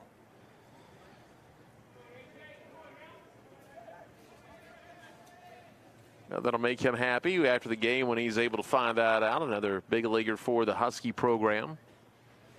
But they had a very nice draft last year. 3 arms. Wills Montgomery.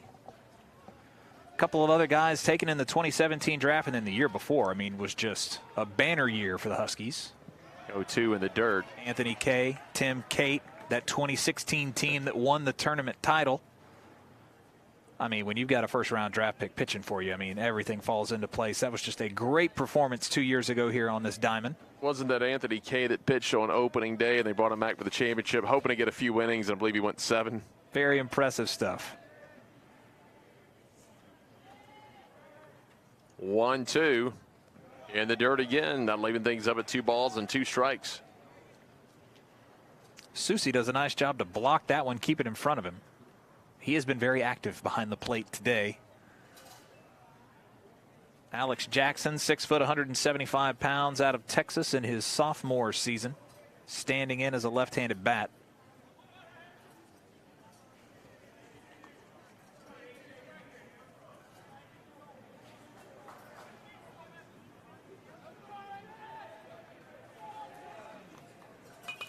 Here's a foul ball off to the left side toward the press box.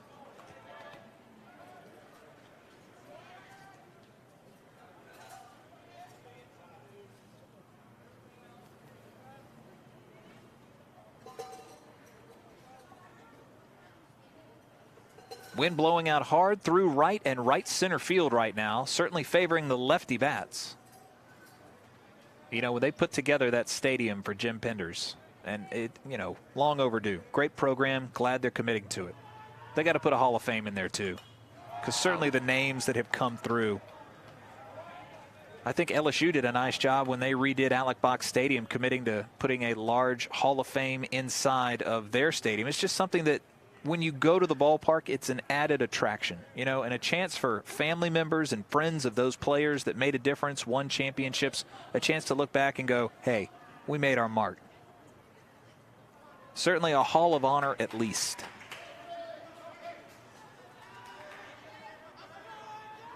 Jackson still at the plate. Pops it up in the left field. Topa in a few steps, and there's one away. A lot of work to retire a leadoff hitter hitting .217. That'll bring up Travis Young. Travis Young, the junior, struck out back in the second inning, now hitting .259 on the year with 11 doubles, a home run, 20 driven in. 5, 6, and 7. Stefanski, Woodworth, Winkle do up for the Huskies in the 4th inning. Young redshirted in 2015. He's a redshirt junior by way of Derby, Kansas.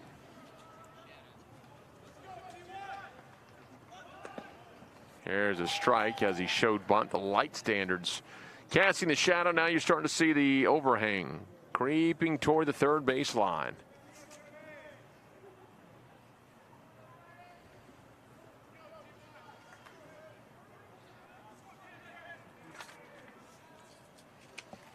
Oh, and 1. That'll be down low. Now a 1-1 count.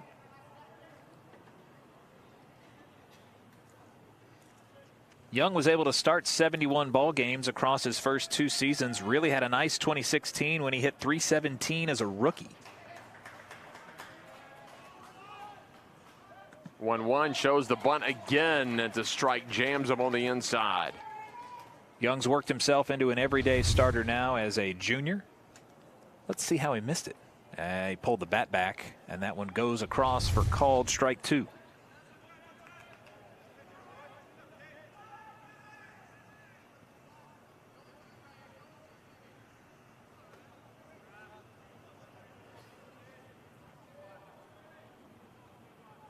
So we'll stand in the windup, the 1-2 from Gardner. Swing and a miss, went down and in on him, and there's 2 outs. 2 strikeouts today for Young. That'll bring up Boyer. Jordan Boyer reached for the fielder's choice, brought a run in an inning ago. Hoyer, 254 this season. Has 3 home runs. He's driven in 19.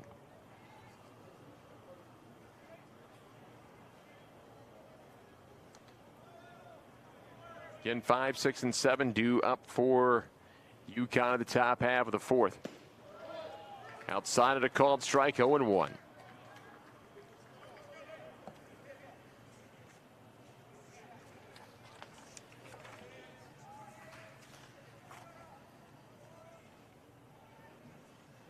The 1 pitch, got into it, lifted it to center field.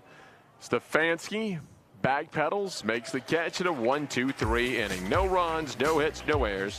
Nobody left on base. We finished 3, and it's 4-1. Shockers on the American Digital Network.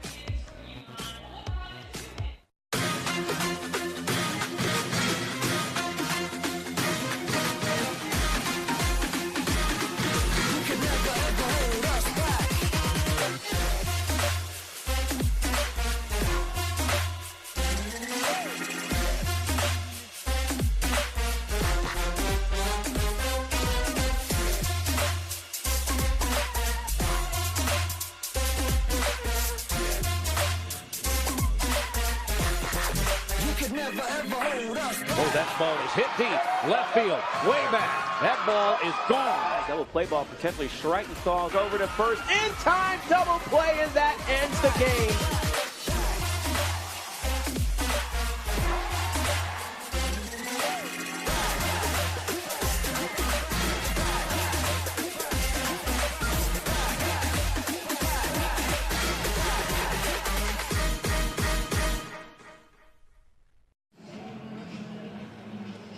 Wichita State with a 4-1 lead as you see the wind blowing through the palm trees out in right field. A little wind there, gets a little bit more brisk.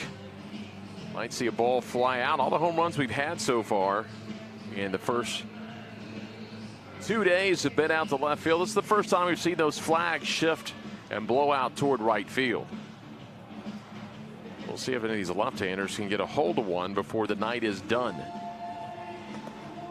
And if you're a left-hander, you want to play late afternoon or night games here at Spectrum Field. That wind shifts off the Gulf and blows out to right. Here we go. The Huskies coming up. They trail it 4-1. They grab the lead of the first, but Wichita State put a 4th spot on the board in the 2nd inning. Stefanski, Woodworth, and Winkledue up. Stefanski walked in the first. So 56 pitches for Cody Hoyer. 3 innings, 2 hits, a run, it's earned, 3 walks. He struck out 2. Going to bring the infield in at 3rd, and there is a line drive in right center field on the leadoff single on the first pitch. So Stefanski goes after it. That'll be his first hit of the tournament. Hoyer's pitch is down low, but over the plate, he's able to clean that one up into right center. Boy, the Shocker fans coming out in full force. Dave Leon, Drake Downing, Nancy McIntyre, Chris Vanisdahl, Mike Suter, and Vicky Winter all saying go Shockers. We see Las Vegas, Highlands Ranch, Colorado, Derby, Kansas all out there watching, and that ball's going to get away. And now Stefanski goes a second. All of a sudden, here come the Huskies.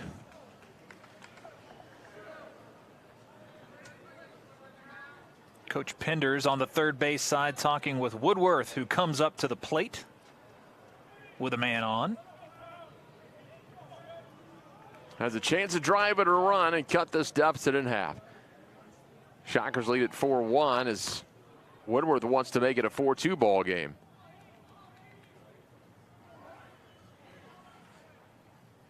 Comes the pitch, and it's going to be upstairs. Woodworth with 5 doubles and 4 homers.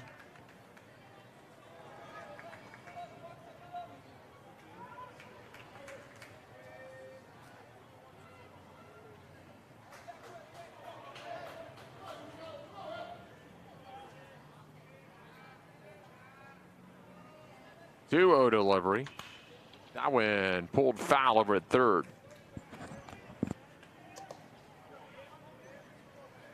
Couple of good games on tap moving along in the American. Could be tomorrow. We'll see what the official word is. But Tulane, the 8th seed, will replay Houston, the regular season conference champs. And then the loser of this game will play whoever survives between USF and Cincinnati. That game going on right now. And, Jeff, I believe you said that the Bulls had a slim lead. 2-1 in the bottom of the 5th. Cincinnati, the home team in that ball game. And then ECU waiting for the winner of game 9. Yeah, and that'll be Tulane and Houston, so they'll wait for the second game tomorrow. Pair of games here at Spectrum, a pair of games over at the Carpenter Complex. And I'm not sure if second semifinal games are forced, if they'll try to get them in late in the afternoon around 4:30. We'll find out. It'll be on theamerican.org if you go to the championship page as well as the social media. Popped it up into center field. Young camps up under it. They're going to fake the tag. Nice arm that time by Young. One hops a little off the line, but don't want to take the chance as Woodward flies the center. Chris Winkle is 0 for 1. Stefanski stunted at second base, and he forced the throw, which was up the line a little bit. Guarantee you everybody on UConn will remember that for next time.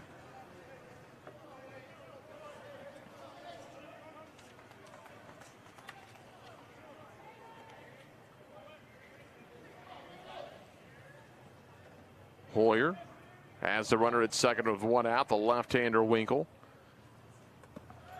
Winkle takes the fastball strike. Winkle this year, 4 home runs. He's got 11 doubles. Currently hitting .270, but a .310 hitter with runners in scoring position. Winkle does have a hit in the tournament, that bunt single earlier today. He's 1 for 5. And the shadows starting to creep across home plate here in Clearwater.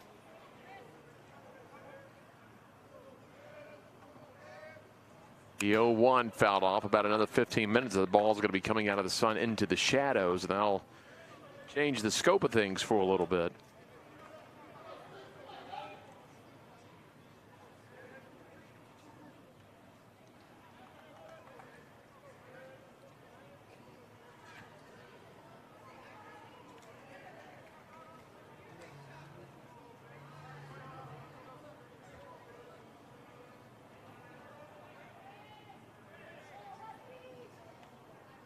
The 0-2 just below the days out. 1-2 count. Wasted it. Could not get him to go after it. Fedko on deck, who flew to center.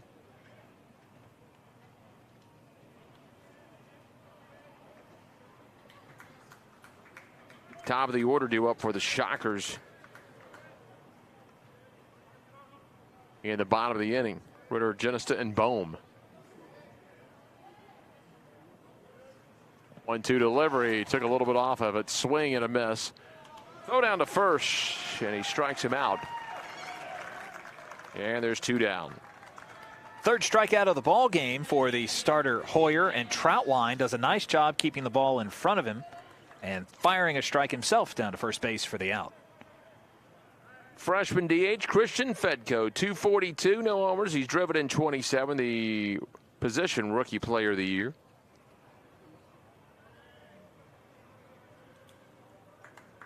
Chance for a 2-out RBI.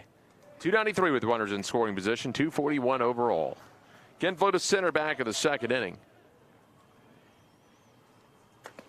Hoyer delivers the called strike. Good game going on across the complex from us. USF and Cincinnati. Perez and Strzelecki, the 2 starters, have combined to allow 3 runs and 12 strikeouts. 6 Ks apiece. And they're in the 5th.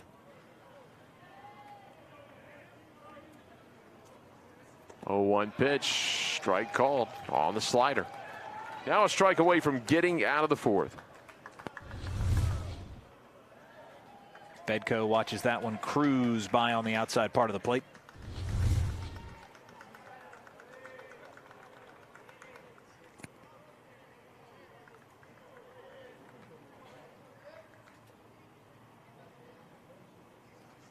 The 0-2. Nice job. Troutwine knocks it down. Keeps it in front of him.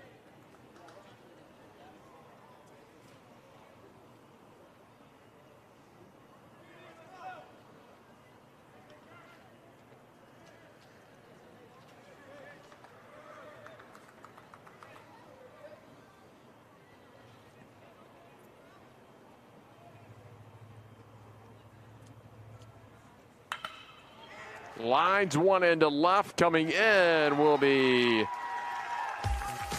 Cadena, and he makes the catch of the line out. That'll end the inning. So no runs ahead, no errors, one left on base. On to the bottom of the fourth, still 4-1, Shockers. This is a classroom. This is a lab. This is a study break. This is family. This is home. This is UConn.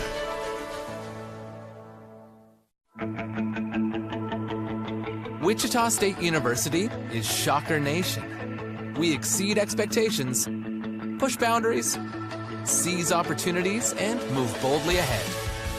We are student-centered and innovation-driven. It's who we are. Our vision is simple but powerful. Create, innovate, collaborate, and celebrate. With one unifying purpose: to shock the world.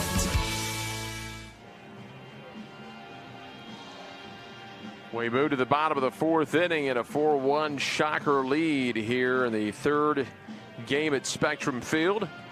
And again, the other one going on over at Robin Roberts Field, 2-1 USF. And there's some fans having fun, and there's the fans up in Frenchies. Good time of day to be up there at sunset as the sun beginning to set. And they'll bring Gardner back out. Gardner with 74 pitches, 3 innings, 3 hits, 4 runs all earned, 3 walks. He has struck out 6. Top of the order, Ritter, Genista, and Bohm due up. They've been on 3 out of 6 times for the pair of hits and an intentional walk.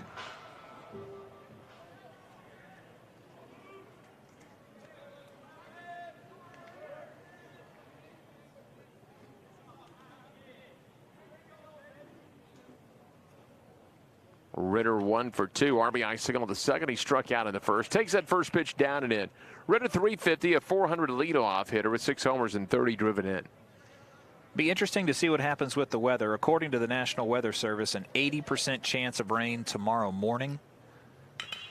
High chopper over to short. On the run is Prado, and there's 1 out.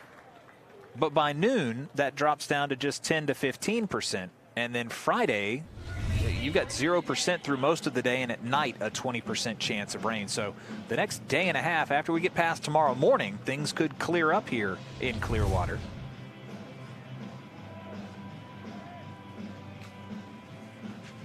Here is Genista, 0 for 1.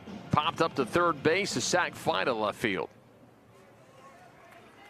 315 for Genista. 9 homers, 37 driven in. The left-hander waits. Bunts over to second base. Woodworth, quick flip to first in time.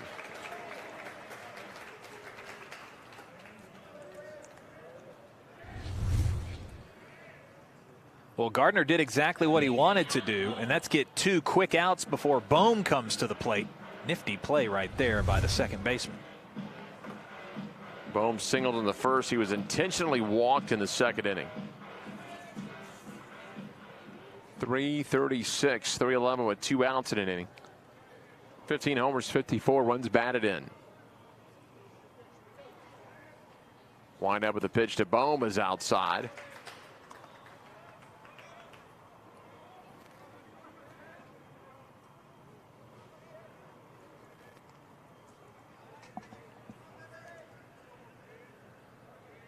.1-0 delivery.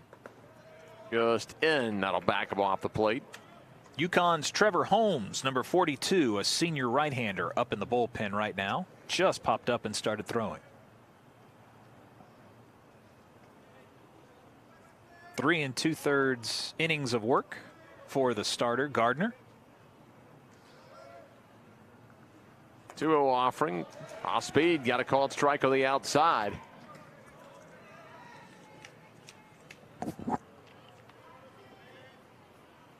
So a pair of ground outs, a grounded to short by Ritter, and then Genista grounds out the second on a bunt attempt.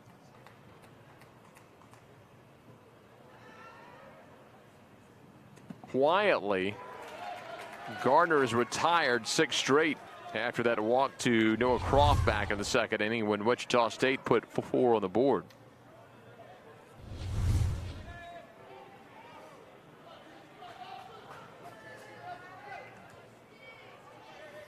Bohm with a big deep breath at the plate.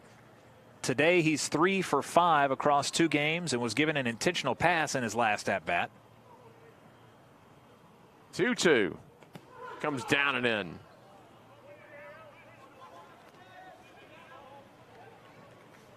So a full count. Bohm looking to reach for a 3rd time today, or at least in this game. Bohm was 2 for 5 earlier today with a pair of runs batted in. So 3 for 6 so far in the championships. Those shadows now across home plate. 3-2 pitch. Ground ball and a base hit. Prado will have to eat it. Prado made a nice dive at it. Was going to get up, but the ball came out. But that will be a single for Bohm. So the Bohm, a 2-hit day here in this game. He's been on 3 times against UConn. Love this never say die attitude by Prado. Ball slips out of his glove, still trying to make the play deep in the hole. Thinks he's got the arm to get Bohm, who's speeding down the line. Gotta love it. For Bohm, that's his 4th hit now. 4 for 7 in his debut of the American Championships. Here's Troutwine. Walked in the 1st. He reached first on a strikeout wild pitch in the 2nd. Bohm with 9 steals. They'll check him.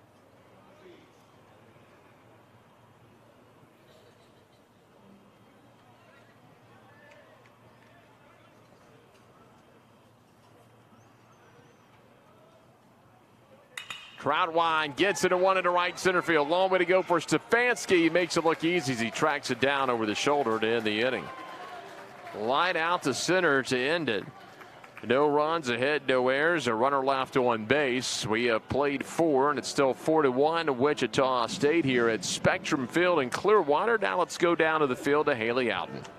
As UConn looks to tack on a few runs and get back in this game, each and every game has been so important for the Huskies last season, and it has so much to do with what happened to UConn at the end of last year. This team was heartbroken.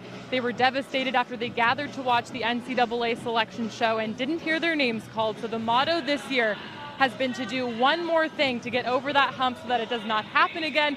It looks like the Huskies will be returning to the NCAA tournament, but now the focus is on hosting, and a win here today and wins here in the conference tournament would certainly help those chances. Thank you very much, Haley. Again, UConn comes in 33-18-1 and 19 RPI. They were 12-8 against group number 1, which is the top 50 in the RPI. Same win total last year, 33 victories against 25 losses in 2017. They had 14 wins on the road and didn't qualify for the NCAA regionals. Well, this year, what, 22-13 on the road this year? Incredible. That'll change as Haley talked about the new facility they're trying to raise money for and get put up in the next few years. Once they get that field turf, that'll give them a few more home games.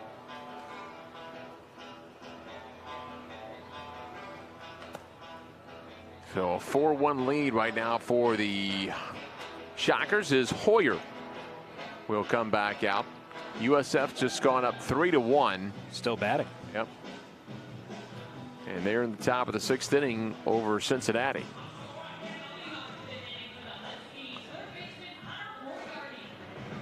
Let's go back downstairs. Haley has a little bit more on UConn.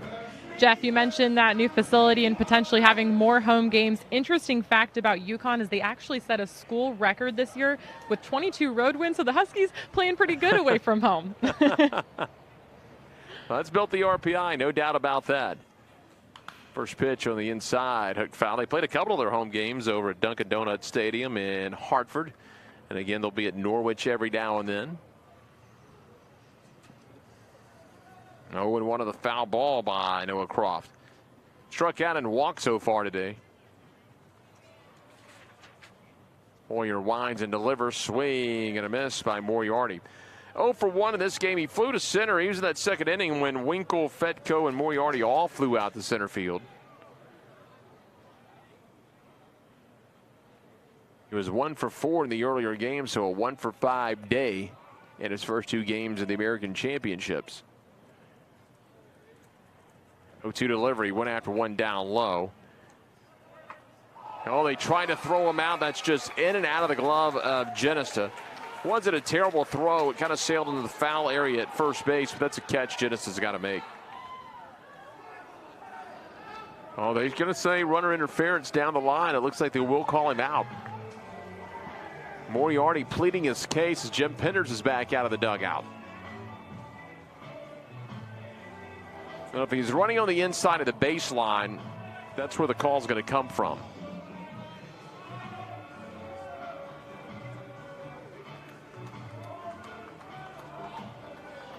Genesta, meanwhile, walks away from first. May have got his foot stepped on when he went over there. And Jim Penders makes his way. Let's see if he was inside the baseline. Yeah. Well inside the line, and that's where the call comes from. Yeah, he's inside the line, but at the same time, did that affect the throw? Did it graze his jersey? No, it was clear of him by 2 or 3 feet. And for Genesta, he's saved from committing his 3rd error of the year when that ball just inexplicably popped out of his first baseman's glove. There's John Topa, 0 for 1, a walk and a ground out to first base. Topa 280 this season. Home run and 25 runs batted in. Swing and a miss out in front of that one. Topa trying valiantly to hit his 2nd home run of the year. That was a big-time hack. Swung through the breaking ball at 83 miles an hour. Check swing. Did he go around? They'll appeal no.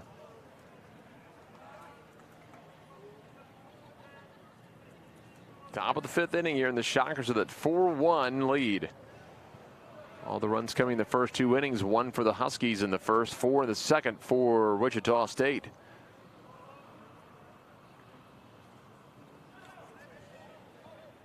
Down low. That'll make it 2-1.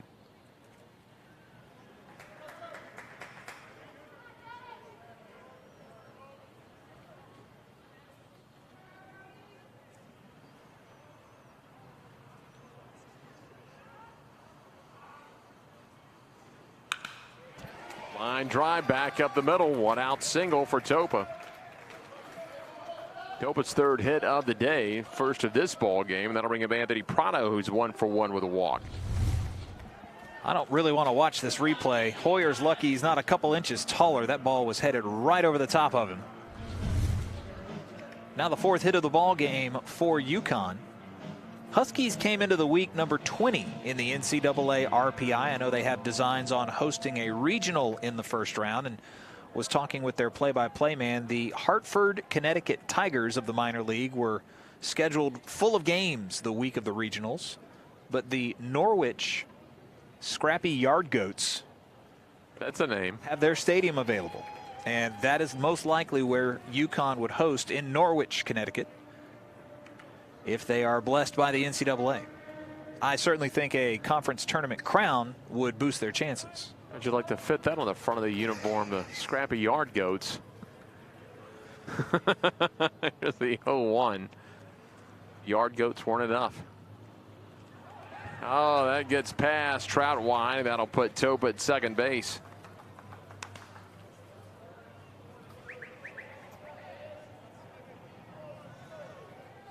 Connecticut, UConn already up by 3. Now a chance for them to get a man in scoring position, maybe drive him around. Prado just 192 with runners in scoring position. Again, trying to cut into this deficit.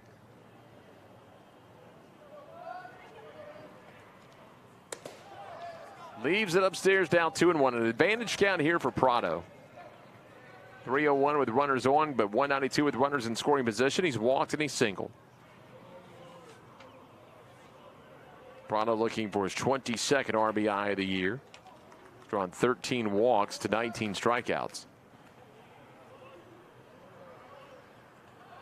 In the dirt, he's going to try for third. Troutwine's throw a little bit wide, and there's Topa now standing at third base. So now Prado, He just needs a ground ball up the middle to short or second or a fly ball. And the dirt bounced just far enough away, and Topa never hesitated. He went as soon as he saw that ball was going to be in the dirt. Good read by the left fielder for UConn. They're normal depth on the infield, so as long as he can hit it to Boyer or Ritter, he'll bring that run in.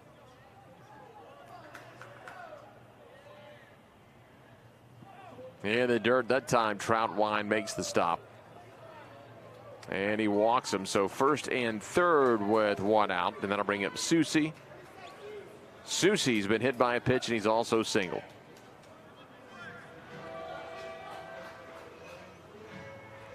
Not the worst idea to take the bat out of the hands of Prado, one of the hottest hitters in this tournament.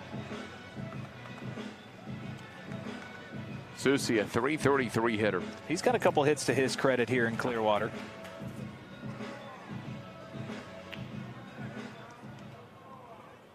.333 hitter for the junior catcher with 9 doubles, a home run, 32 runs batted in. Boy, Hoyer hoping for the double play to get out of the inning.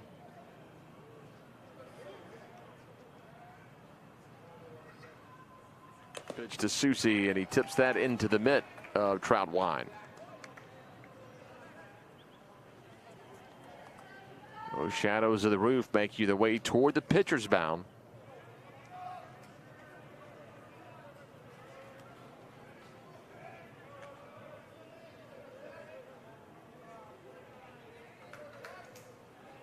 Right-hander looks in, comes inside of the left-hander for a called strike. Head 0-2. Number 33, Tommy Barnhouse for Wichita State, the sophomore right-hander, warming up. First time today over the wall in left.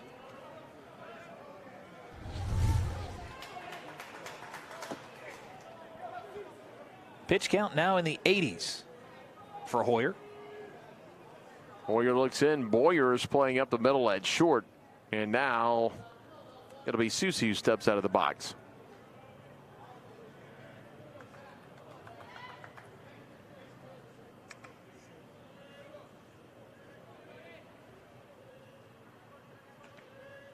The 0-2. Swing, and he tipped it off the mid of Troutwine. The UConn bats have been quiet for the last 2 innings after scoring 4 runs in the second. Hoyer has found a little magic, had a nice little run where he set down, what, 5 or 6 in a row. Yep. Just picked up his 4th strikeout to start this inning.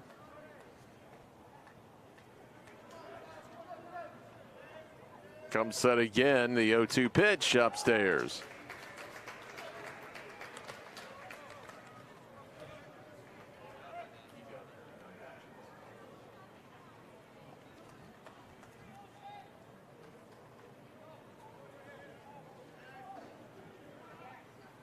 Runners at the corners, 1 out.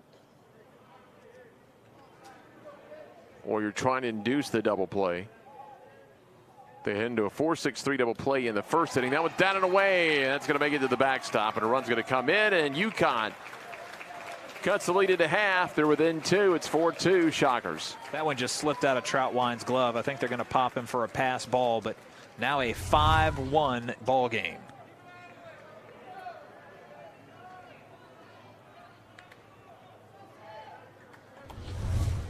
So Topa jogs in. Topa scored both runs today for UConn. Scored on that double play that Feldstein hit into in the first. He comes in here. And we'll wait for the official ruling, but there's a swing and a miss. 2 down. 4-2 Wichita State here in the top half of the 5th inning, and it is going to be a pass ball. We're going to get a scoring update from the Carpenter Complex with Haley Alton. Some action in the top of the 6th by USF, able to put 2 runs on the board. So Bulls up 4-1 over the Bearcats. Again, top of the 6th in this elimination game. Well, Cincinnati had to make the hike from here over to the Carpenter Complex after they lost that game. USF lost earlier this morning to Wichita State, a 4-2 Shocker win, and the Shockers leading at 4-2 here, but UConn trying to bounce back into it. Isaac Feldstein hit into a double play in the first. He struck out in the third. 284 on the year for Feldstein. 13 homers, 39 driven in. 1-0 pitch. Fouled it back. Down even down, a ball and a strike.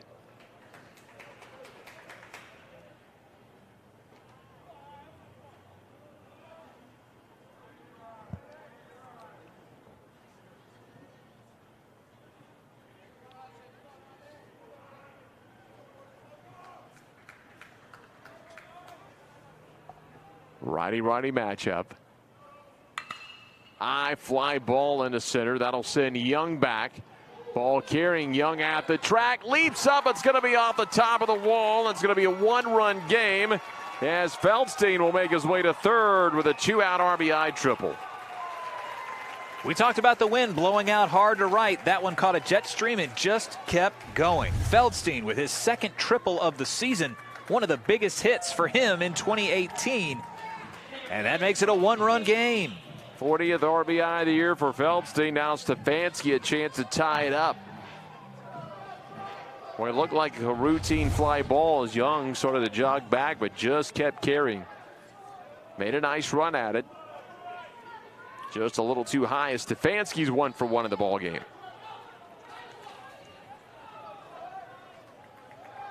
Big deep breath up there for Hoyer.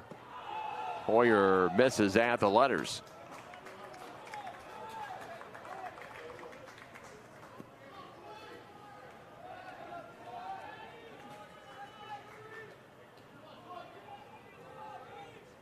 Hoyer at the belt. Ground ball up the middle, and it's going to tie it up. Stefanski's been on 3 times. That'll bring Feldstein in to score, and it's a 4-4 game.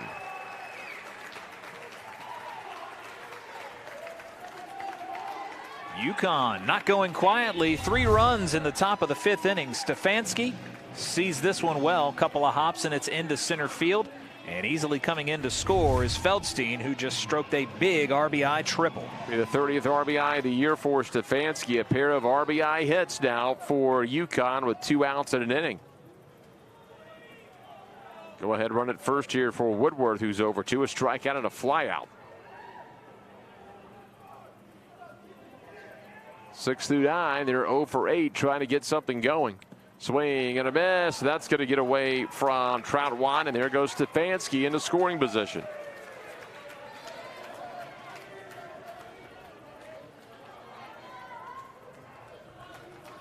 Woodworth 313 on the year, 4 homers and 22 driven in.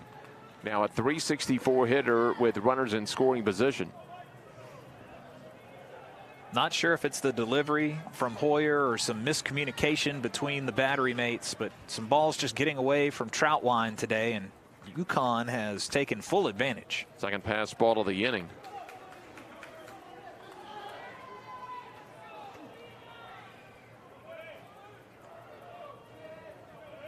Hoyer. Ground ball to short. Boyer over to first in time. That'll end the inning, but the Huskies rally. 3 runs in the inning on 3 hits, no errors. Will leave a man on base. We're halfway through this one. We're tied at 4 from Clearwater.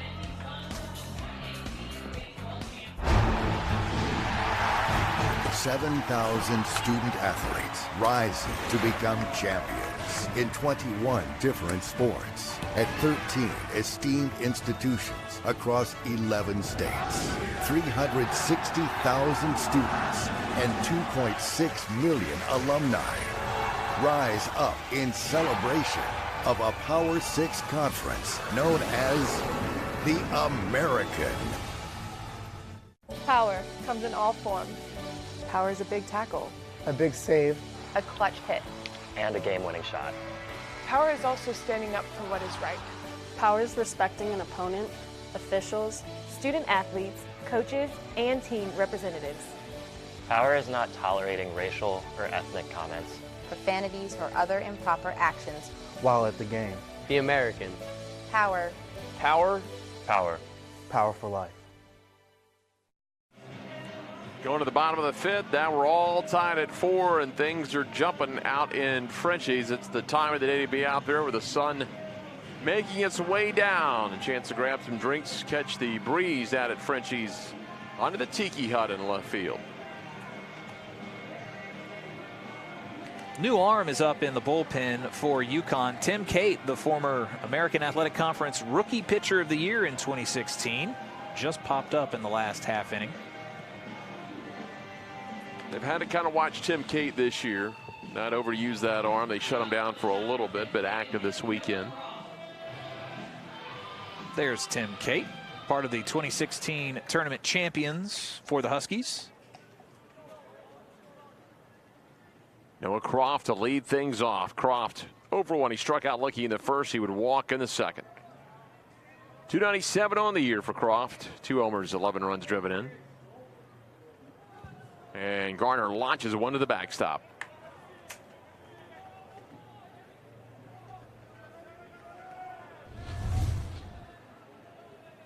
Gardner with that long delivery, and that one just slipped out of his hands. 1-0. Comes back with a called strike. Got a run on the outside, evens it up at 1-1. Croft, Cadena, and Jackson in the inning. 5, 6, and 7. Strike 2 now, 1-2. Huskies will have Winkle, Fedko, Moriarty, 7, 8, and 9 of the order, due up with the top half of the 6th.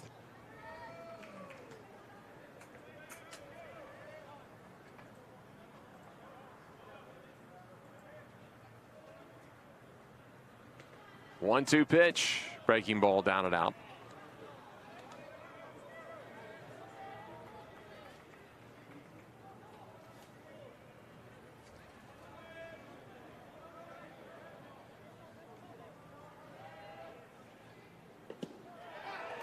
And just missed.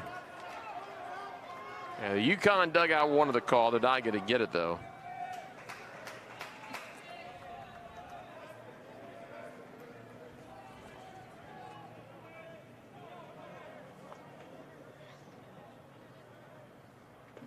Three-two, called strike 3. So the leadoff man erased, and that'll be the 7th strikeout of the day for Gardner. That'll bring up Cadena. Ross Cadena, a 250 hitter. No home runs, 8 driven in. 19th game, 12th start of the year for the left fielder. 4-4 ball game, bottom of the 5th. Gardner's retired 8 of the last 9 that he has faced. Only surrendered the single to Bohm. Fouled it off, out of play. Got into a little bit of trouble in the second inning. Shockers were able to bat around and put 4 runs on the board. He's got some run support behind him now. Let's see if he can build a little momentum off of that. Facing Cadena. Well, after that second inning, he has done well to get here in the 5th. Up and out, lost the grip on it again. Second time this inning he's lost that grip. Cadena with a pair of at-bats in the second inning. Singled and scored a run. Also flew out. That jersey and that uniform are dirty. Dirty for an outfielder. Started and ended the second inning. Looks good.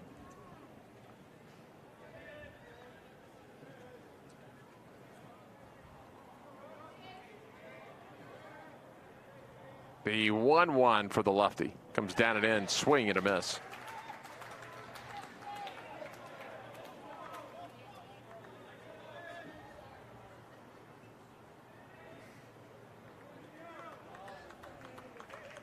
Gardner looking for strikeout number 8 as he's starting to approach 100 pitches.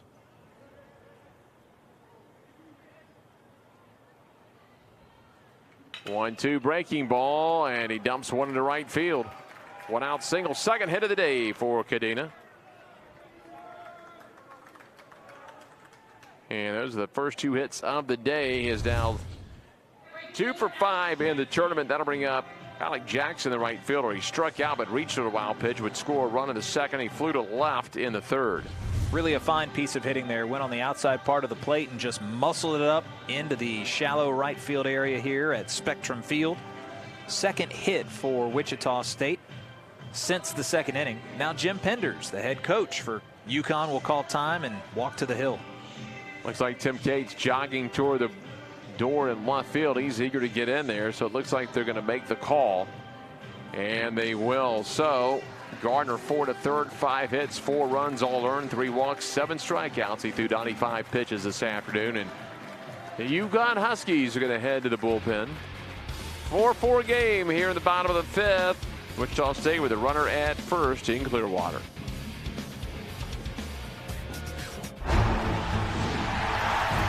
$7,000 student athletes rising to become champions in 21 different sports at 13 esteemed institutions across 11 states. 360,000 students and 2.6 million alumni rise up in celebration of a Power 6 conference known as the American.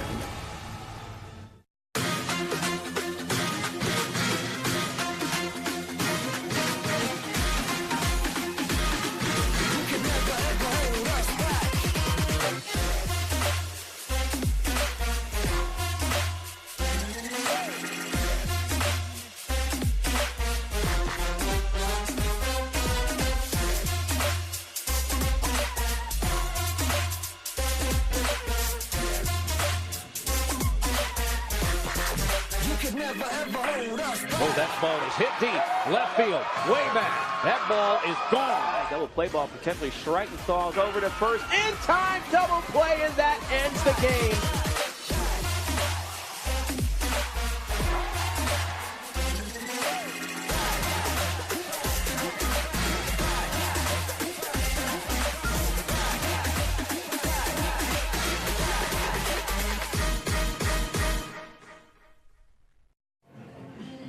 Well, the Shockers have a runner on with 1 out, and that'll chase Gardner out of the ball game. And here comes Tim Cate. First team all-conference selection last year. Freshman Louisville Slugger All-American in 2016. Had back-to-back seasons with 100-plus strikeouts. The first Husky pitcher in school history to do that. This season, not quite as many opportunities for him. As Jeff mentioned, they'd shut him down a little bit. He's made 7 starts and 1 relief appearance, 3 wins against 4 losses, and a 3.53 ERA. Cate, who stands 6'1", 186, has thrown 43 1/3 innings pitched, given up 46 hits, struck out 54, and opponents are hitting .284 against him. He'll face Alex Jackson. He's got a runner on. It'll be Jackson and Young, as long as Jackson stays out of a double play. UConn got on the board first in the first inning with a double play that scored at Topa, and then in the second, Wichita State would put 4 on the board, 4 runs on 2 hits. They used the strength of reaching base twice on a strikeout with a wild pitch, took advantage of that. It stayed that way until the top of this inning, as UConn would score a run. Topa would on a pass ball, and then with 2 outs, RBI triple followed by an RBI single by Feldstein, and Stefanski would tie the ball game up. Go ahead and run it first with 1 out here in the bottom of the 5th. So here is Jackson. Jackson 250, a 268 hitter with runners on base, a home run, 13 ribbies. Wind continues to blow out to right, but none of the left-handers have been able to pull one and get it up in the air. First pitch is down low. Nice stop by Susie. A lot of work for Tim Cate over the last 2+ years. He's played for the USA Collegiate National Team in 16 and 17 during the summer. Also made a start in the Cape Cod League for the Braves. Everybody wants his services. A 1-0 pitch. Fastball just missed at the letters. 2-0 count here to Alex Johnson.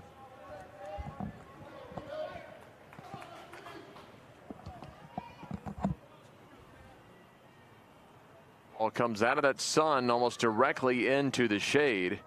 Lights are on here at Spectrum Field.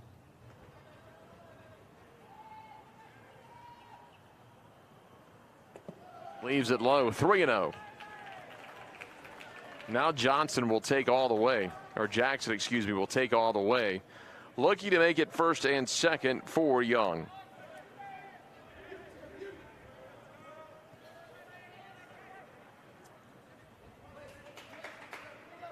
Gardner gave up 3 free passes, including an intentional base on balls to Bohm. Cade's pitch, strike right down the middle. 90 miles an hour there for the junior out of Manchester, Connecticut.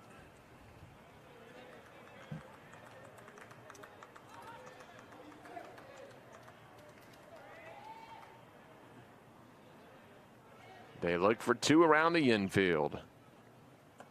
Inside, he walked him first and second. 1 out, and here comes Travis Young.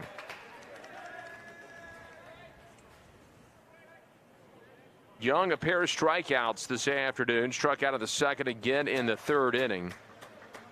Young 1 for 6 so far in the championships, hitting .257, but a .341 hitter with runners in scoring position. In 43 innings pitched coming in, Cade had only allowed 15 walks, so about 1 every 3 innings on average.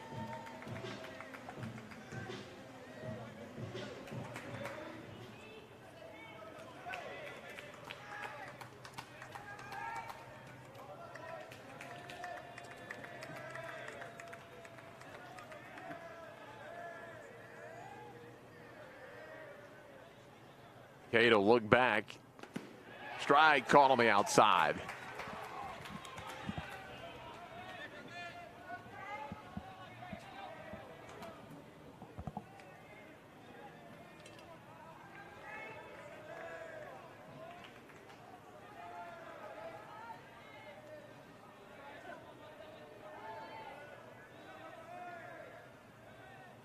Oh, 1 from the lefty. Swing and a miss. Came down and in. He's quickly ahead 0-2. Nice job by Cade after issuing the walk to come get ahead of the hitter here.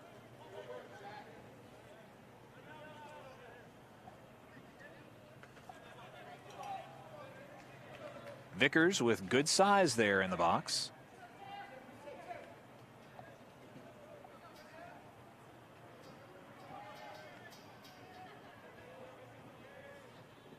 Oh, 2 delivery. Check swing. And they say he went. Struck him out, 2 down. So Cade gets a strikeout, and there's 2 away. That'll bring up Jordan Boyer, who is 0 for 2, a fielder's choice that brought a run in the 2nd. He flew to center in the 3rd.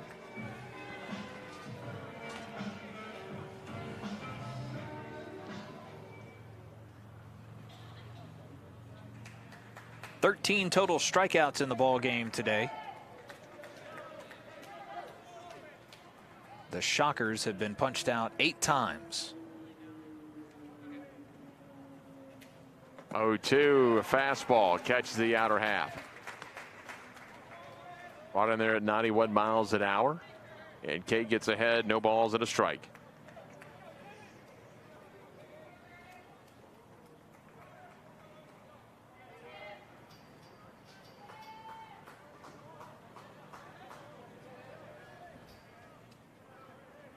The 0-1. Breaking ball called strike at the knees. Cade looks really sharp after that walk when he came in.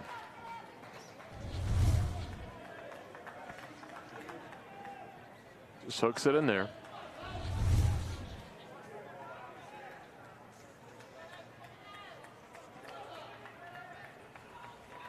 See if he goes right at him or if he wants to waste this pitch. 0-2, goes right at him, strikes him out. Susie's throw will end the inning. After the leadoff walk, he bared down with back-to-back Ks. No runs, 1 hit, no errors, and 2 left on base. We played 5. We're still tied at 4.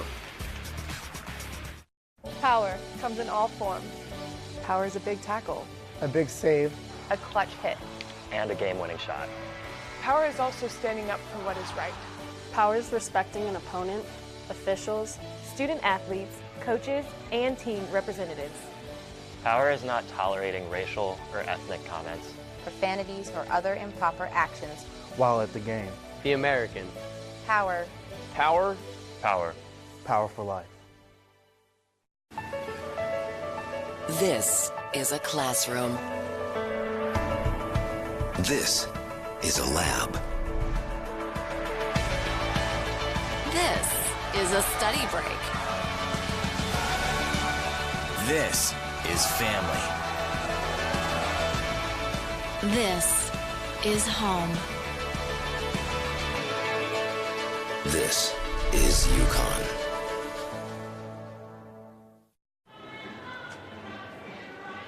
We are tied at 4 here in Clearwater between Wichita State and UConn.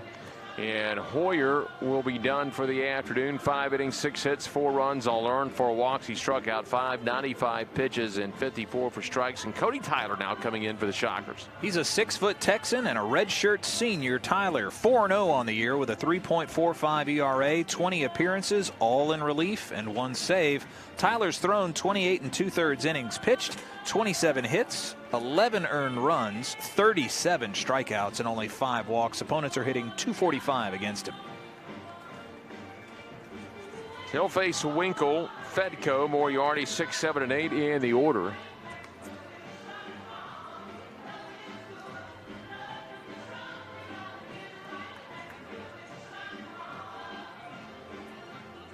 Yeah, knotted at 4 here, but another game going on. It looks like a little action over there, and let's check in with Haley Outen. More action for USF over on Robin Roberts. Bulls now up 7-1 in the bottom of the 7th over Cincinnati. The Bearcats facing elimination.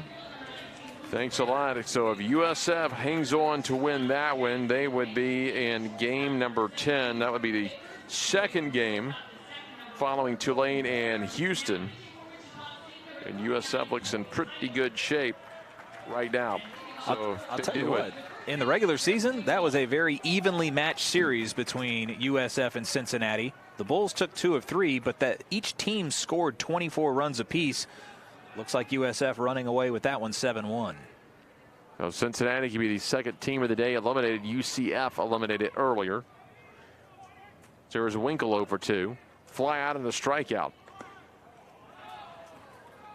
Takes that one down low, and it's 1-0 from Tyler. Houston knocked out UCF earlier today. Houston gets that rematch with the Green Wave.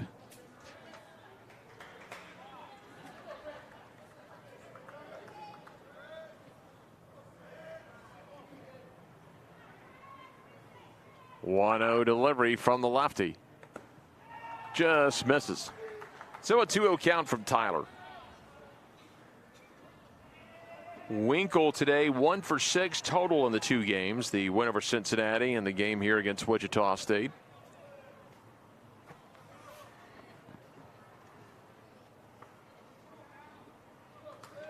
.2-0 delivery. Caps it foul.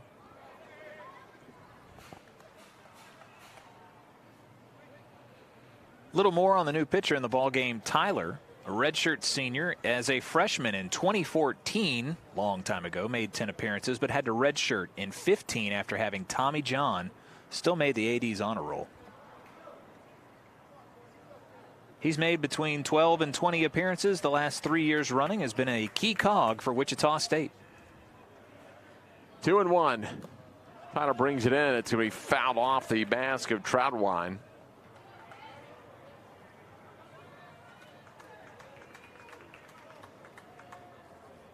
They'll have Jackson about normal in right field. Suns directly in the face at first, second, and right field at this time of day.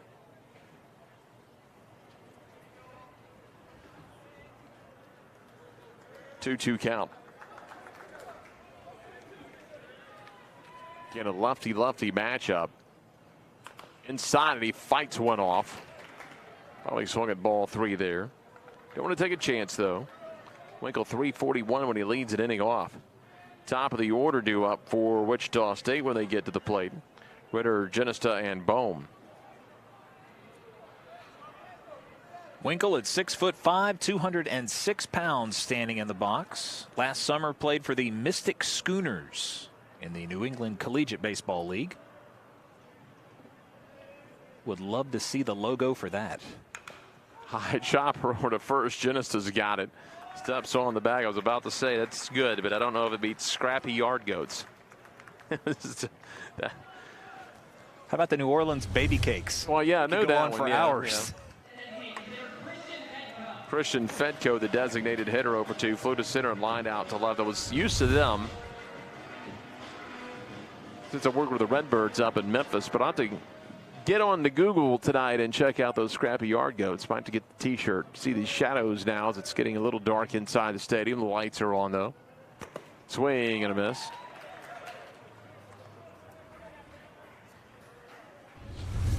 Tim Grubbs, former voice of the Tulane women's basketball team, has been with the Zephyrs, now the Baby Cakes, for some time.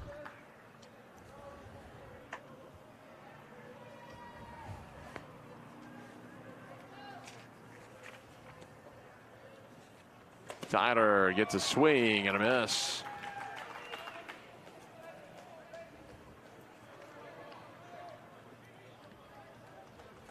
Fedko in the tournament 0 for 5. He did reach on an error in the previous game earlier today. Still in search of that first hit.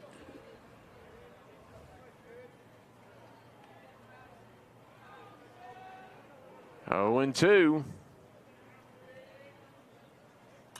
Fouled it off right side.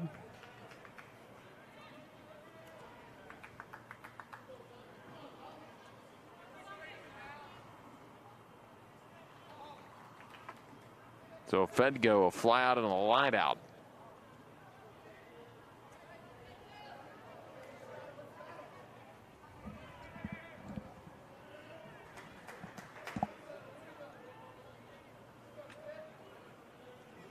The 0-2.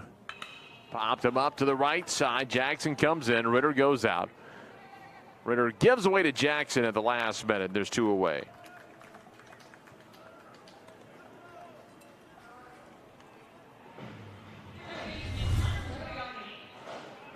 That'll bring in Moriarty. Moriarty flew out the center of the second. Then it looked like he reached on a strikeout wild pitch an inning ago. Called out for runner interference.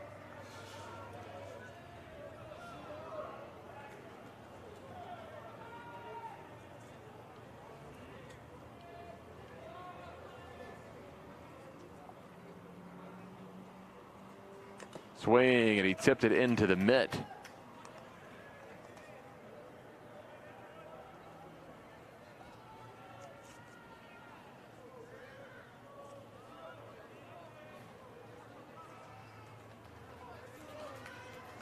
Oh, and 1 now to Moriarty as Tyler, the left-hander, comes to the plate, left it upstairs.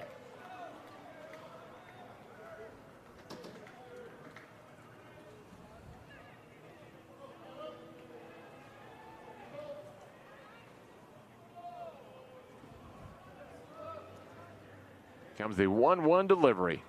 Popped him foul right side. That'll get out of play. So Moriarty on the season comes in at .225.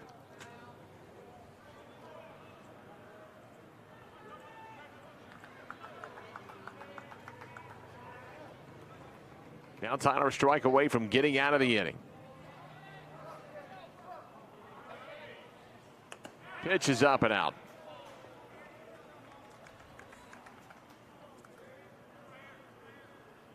Two and 2. Nobody on, 2 away here in the 6th inning.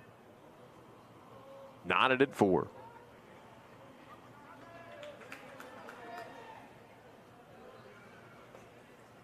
Popped him out of play to the right side. It'll stay 2 and 2.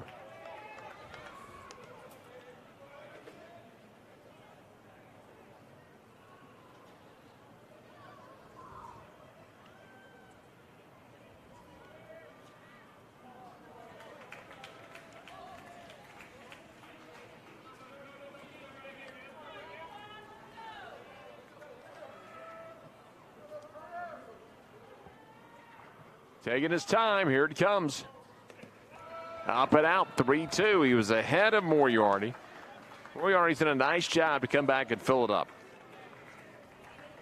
Well, on the season, he comes in with 14 walks and 38 strikeouts for the sophomore shortstop.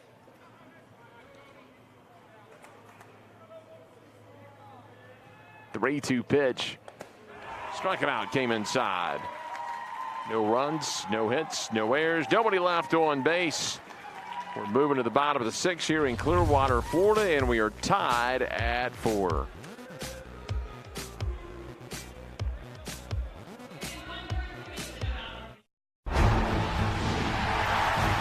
$7,000 student athletes rising to become champions in 21 different sports at 13 esteemed institutions across 11 states.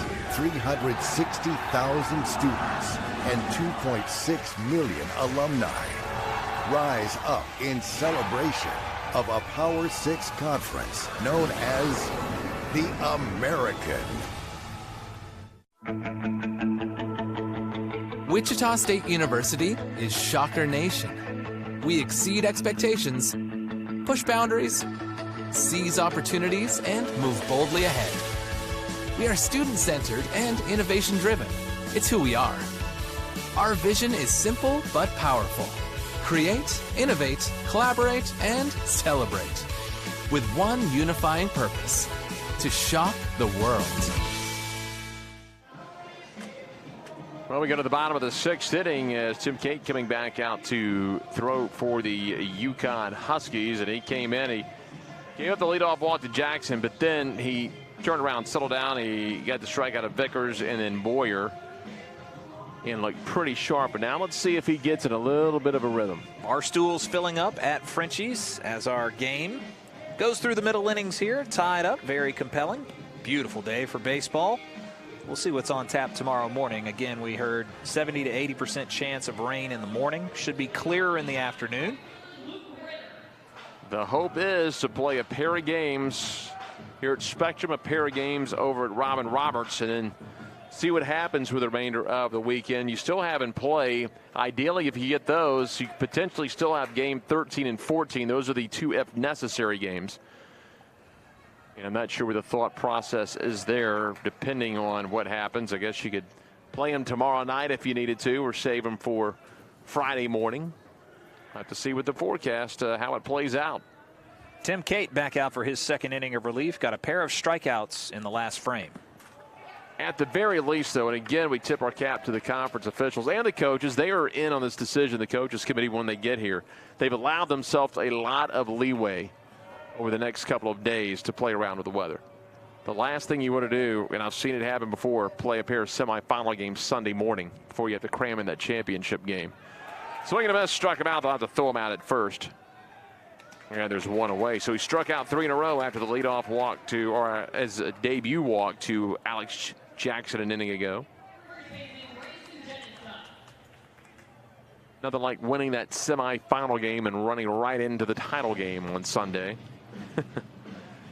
Here's Genista. 0 for 2. Popped up the 3rd, had a sac fly in the 2nd, and would ground out the 2nd on a bunt attempt in the 4th. Wichita State has now struck out 10 times today, 7 off the hands of Gardner and 3 for Tim Cate. Here's the pitch. That's just going to be off the plate. 1-0.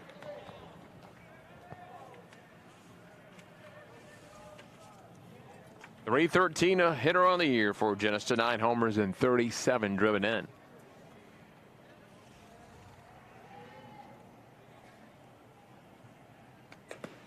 Up and in for a ball.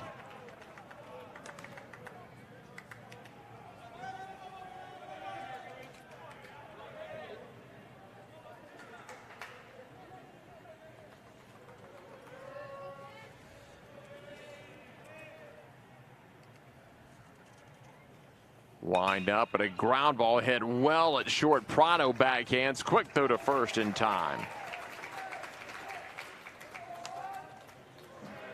So 2 up, 2 down. That's 4 in a row retired by Cate. Alec Bohm. This will be a fun matchup here. Cate versus Bohm. Prado quickly up with that one and across the diamond. Made it look easy.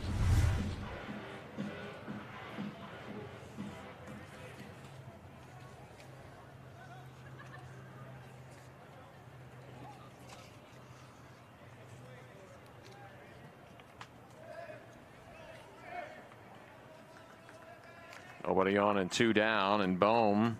There are singles and an intentional walk.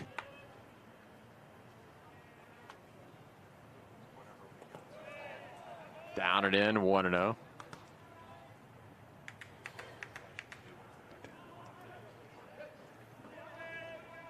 Here to Bohm. Bohm again singled to the first, intentionally walked to the second. He would single on the fourth. 2 for 2 in this game so far for Bohm, and he is 4 for 7. Strike call on the inside. Now has 24 multi-hit games on the year, including both in this tournament. That's the kind of production you like to see if you're the skipper. Kate's got to be careful here. Dangerous bat at the plate. Comes the windup and the 1-1 down and in.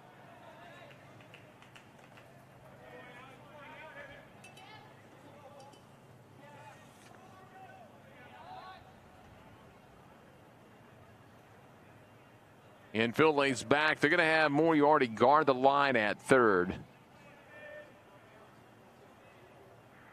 2-1. Bohm got up under that one into center. Stefanski over to his left. And a 1-2-3 inning for Kate. No runs, no hits, no errors, nobody left on base. We have played 6 complete.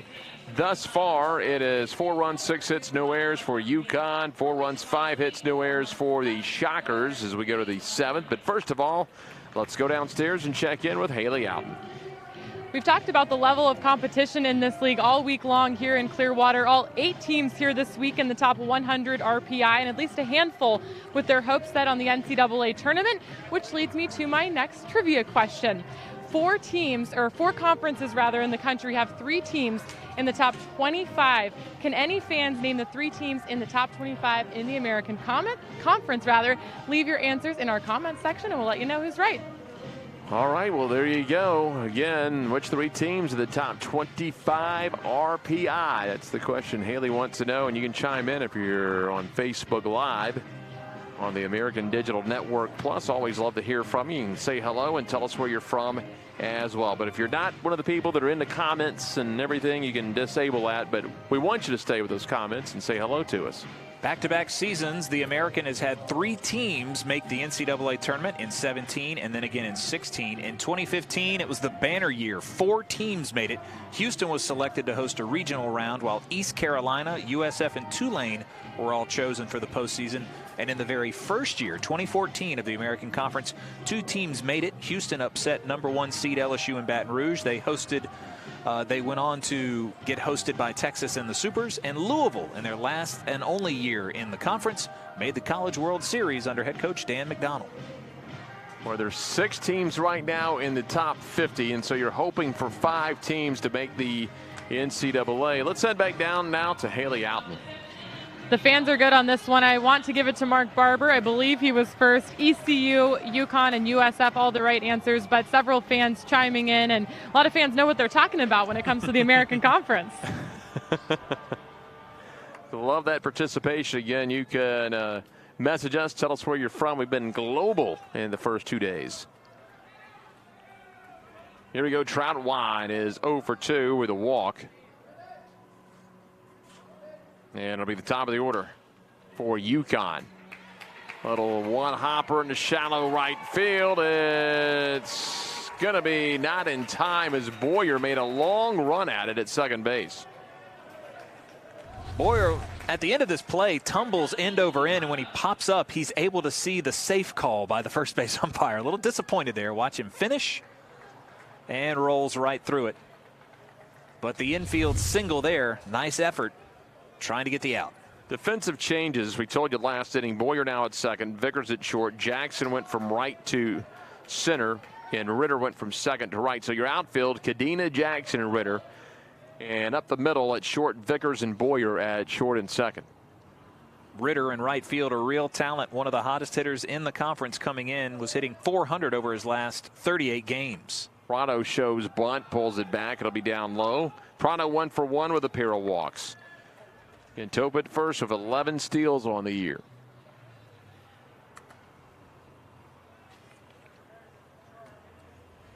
4-4 game. Let's see who can get this next run.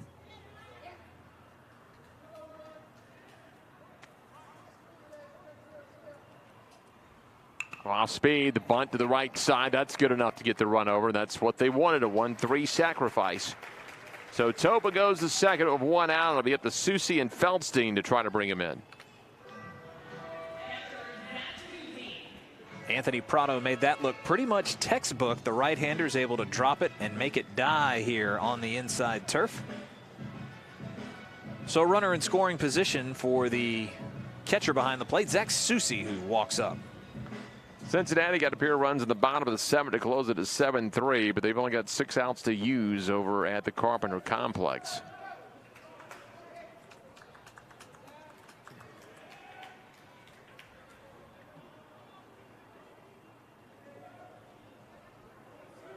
And the pitch now to Susie, down and away. It's more impressive, and I don't know if it's more impressive, but you have the 6 top 50 teams, Garrett. Everybody in this tournament going to leave this weekend 7 of the 8 with at least a .500 record.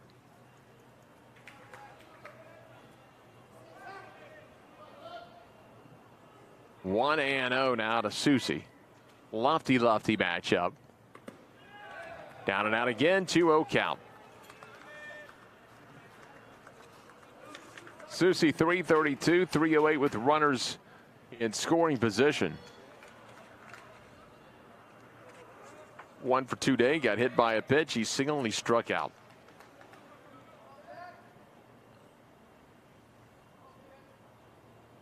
Tyler's 2-0 delivery.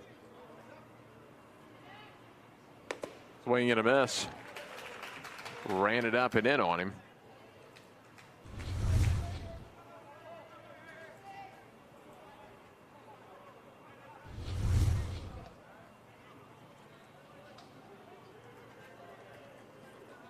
Wichita State, one of 3 teams already with 35 or more wins in the American. ECU leads the league with 40. UCF has 35. Sends it opposite field, but that'll be out of play.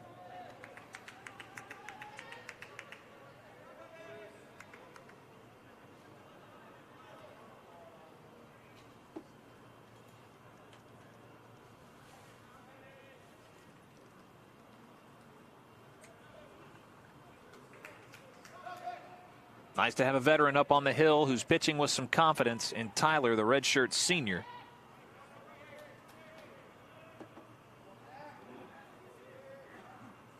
And the delivery pops him foul again.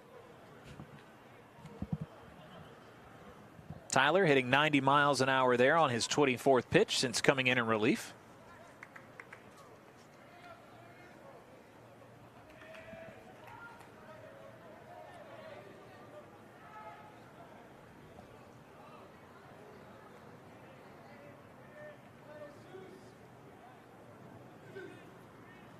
Two and 2. Runner at second, 1 away. Ground ball right side. That'll get through. Let's see if they send Topa, and they will. Here comes the throw from Ritter.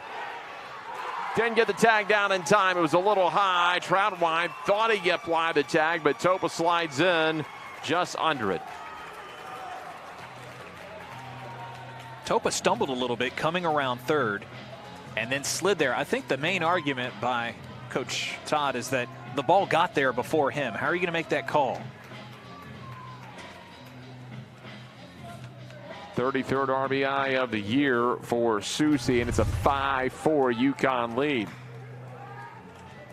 Jeff, we take a closer look here. The throw will come in from Ritter. You see the stumble there coming around third. Just in time. Slides in. They tagged him on his gut and call him safe.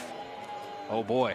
And the head coach for Wichita State doing a little face chewing right now. Over at Matt Nader at third base.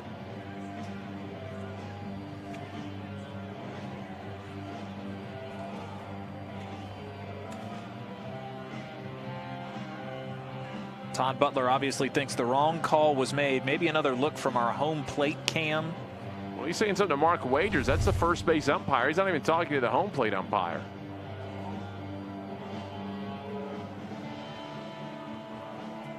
Looks like he's safe. It's a close play at the plate. He was tagged in his chest, got a leg down just before.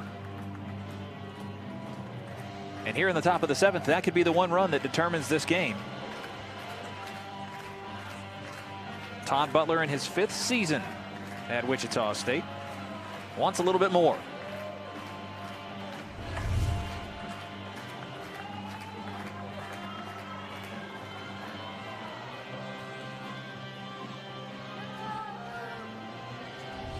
Yeah, it looks like he got the foot in there just in time, but Troutwine thought he had him.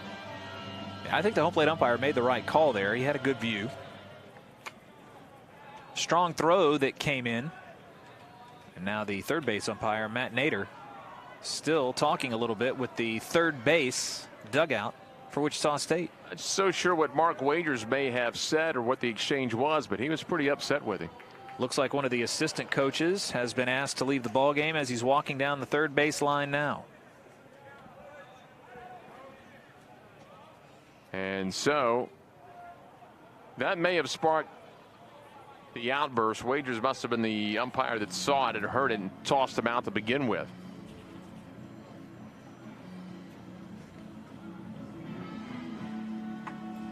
And so now they'll have just a regular meeting on the mound. They're going to come out and talk to Tyler. 5-4 UConn here in the top half of the 7th. Looks like they may be headed to the bullpen. You can see one of those gold jerseys making their way toward the steps. 5-4 is the lead, and the play at the plate woke the crowd up here this evening at about 7:28 Eastern. 5-4 Connecticut. So UConn scored the first run of the ball game. They fell behind 4-1 after 2. They would tie it up in the 5th. They take the lead here in the 7th inning. They're not going to make the switch. No one came downstairs, but they are ready if they need to make the switch. A lot of gold jerseys up there in the bullpen right now. Got to bring up Feldstein. Feldstein had the big triple in the 5th inning. Also struck out and hit into a double play. That was assistant coach Sammy Esposito asked to leave the ballpark. I believe he'll be watching the rest of the game on the American Digital Network. Might want to watch his comments. Might not filter through at this point. The lefty looks in. Tyler with a pitch. High chopper foul at third base. Quickly an 0-1 count.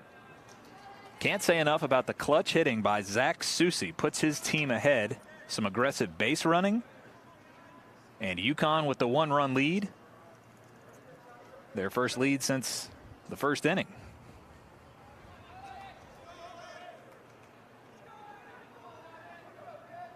Looks again the 0-1. Popped him up to the right side. Boyer and Genesta will take it. Came just into fair territory, and there's 2 away. He had enough trouble there without the sun. I think about 5 or 6 hours ago, that ball would have been impossible to come home with. But he will squeeze the second out of the inning. So that brings up Troy Stefanski. Stefanski's had a nice game, 2 for 2 with a walk and an RBI.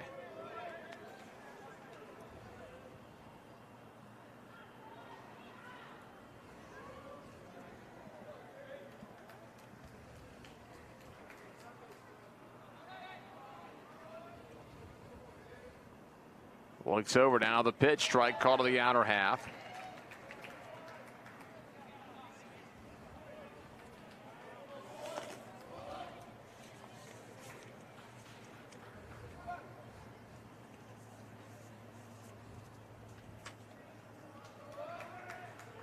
Takes a peek in.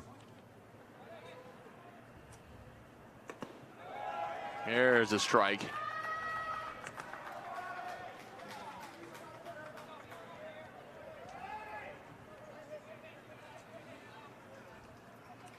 I don't know if going into the tournament everybody was red hot on Wichita State in their final 6 games of the regular season. They only managed 2 wins, 3 losses, 1 tie. They look like one of the best teams here in Clearwater, though. Comes the 0-2 pitch. Deep drive down the left field line, a long way to go, diving, and it looks like it's going to be fair, and it is. Here comes Susie around third. He's going to score, and diving into third with the RBI triple is Stefanski, his third hit of the day, and it's a 6-4 Husky lead. Second extra base hit of the game for UConn. Both have been triples. One by Feldstein, now Stefanski, who gives his team a 2-run lead. 31st RBI of the year. That's the first triple of the year for Stefanski. Diving effort there. Couldn't come away with it, and scoring from first all the way is Susie. So Troy Stefanski stands at third, and down over the third base dugout with more on Troy Stefanski's Haley Alton. Big moment for Troy right there, and he's had a huge year for UConn, career highs in virtually every offensive category. He's been a true senior leader out there in center field, and while we just saw him come up big rather offensively, he's been excellent defensively and has a really calming demeanor. Well, made the most difficult part of the triple. Usually you hit it to left field, you're going to be held to a double, but he raced around after Cadena dove in the corner.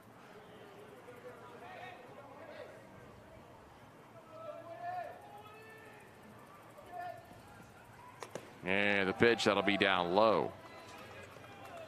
Now UConn will try and win their first 2 games in American tournament play for just the second time since the league formed. They did it when they won the title in 2016.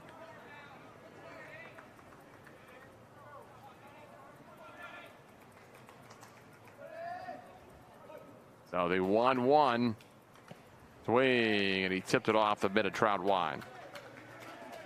You know, Tyler's fastball's got good velocity. He's low 90s right now. There's just not a lot of movement to it. And if you're not careful with a guy like Woodworth, who unloaded a huge home run earlier today, this game could get out of control in a hurry.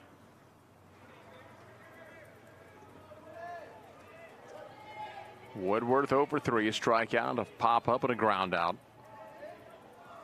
311 hitter. Ground ball just foul at third. Nearly caught a piece of Stefanski coming down the line. Stefanski right on the line. They usually tell you, hey, step over into foul territory. Not only for your protection, but if you're in that line, the ball hits you, you're out. 1-2 down to Woodworth. Big 3-run home run to him. Over into the Barstools at Frenchie's in the 5th inning of the previous game.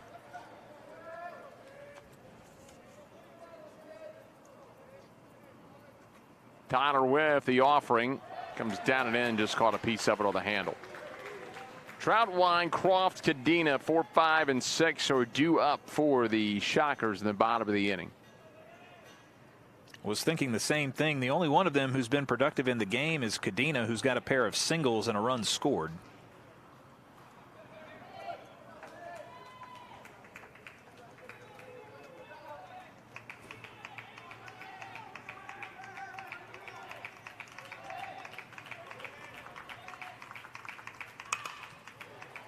Got up under it. Lifts it to right field. Ritter makes the catch. That'll end the inning, but it'll be 2 runs on 3 hits. No errors. Runner left on base. 7th inning stretch time here in Clearwater, and it's 6-4 UConn.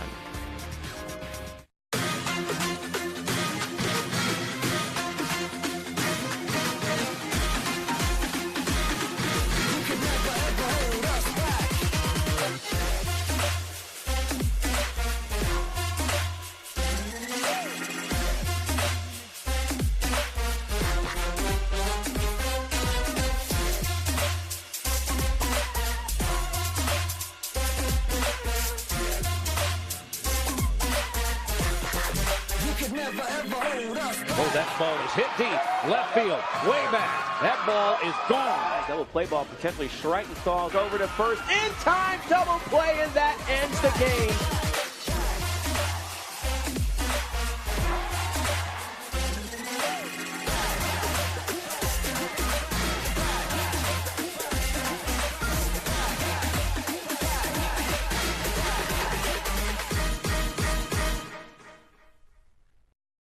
Go to the bottom of the 7th inning here in Clearwater. UConn put 2 on the board at the top of the inning to take a 6-4 lead. Meanwhile, Cincinnati looks to be making a little bit of noise over the Carpenter Complex. If more on that, let's go to Haley Outen. The Bearcats are not going down without a fight in this elimination game. In the bottom of the 8th, AJ Bumpus hit a home run, so it's now 7-4 USF. Bearcats only down by 3 with 6 out to go. Thanks a lot, Haley. We'll see if they are able to pull a rally out and get their first tournament win in some time. That's an elimination game again over at Robin Roberts Field here in Clearwater at the Carpenter Complex.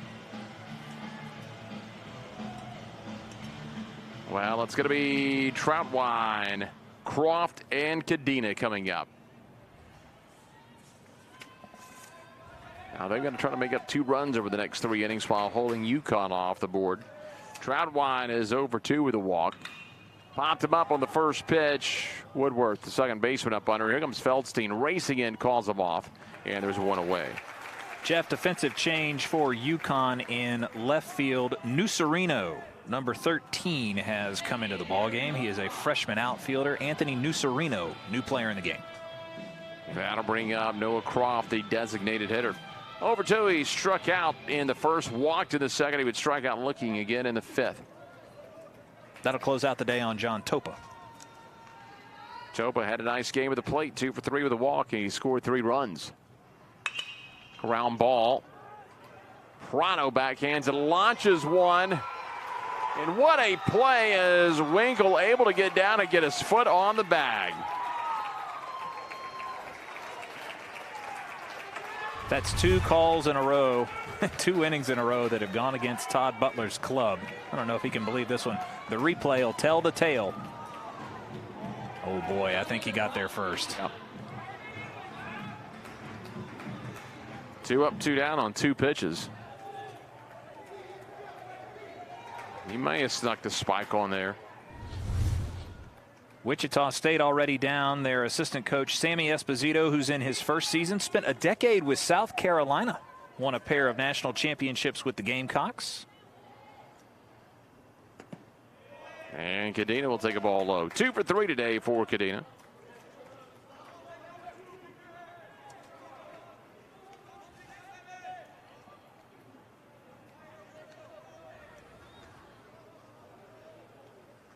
Sereno jumping around in left field, trying to continue to get loose. There's a strike.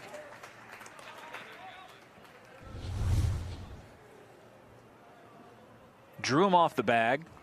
How close is it? That close. And from that angle, it looks like they made the right call.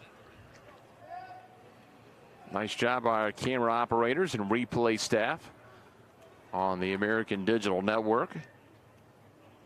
1-1 now. Winkle, Fedko, Moriarty, 7-8-9 due up in the next inning for UConn. 2-1 as the count here on Cadena.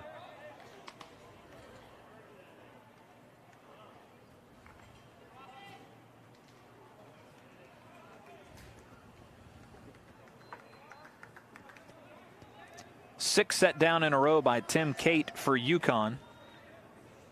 He's struck out 3 since coming into the game. 2-1, and he fouls it out of play to the right side.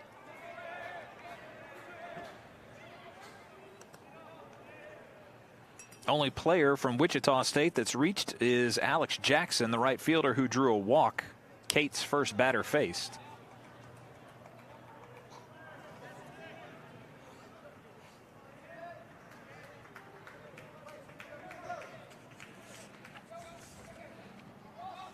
Two, and now Cate a strike away from getting out of the inning.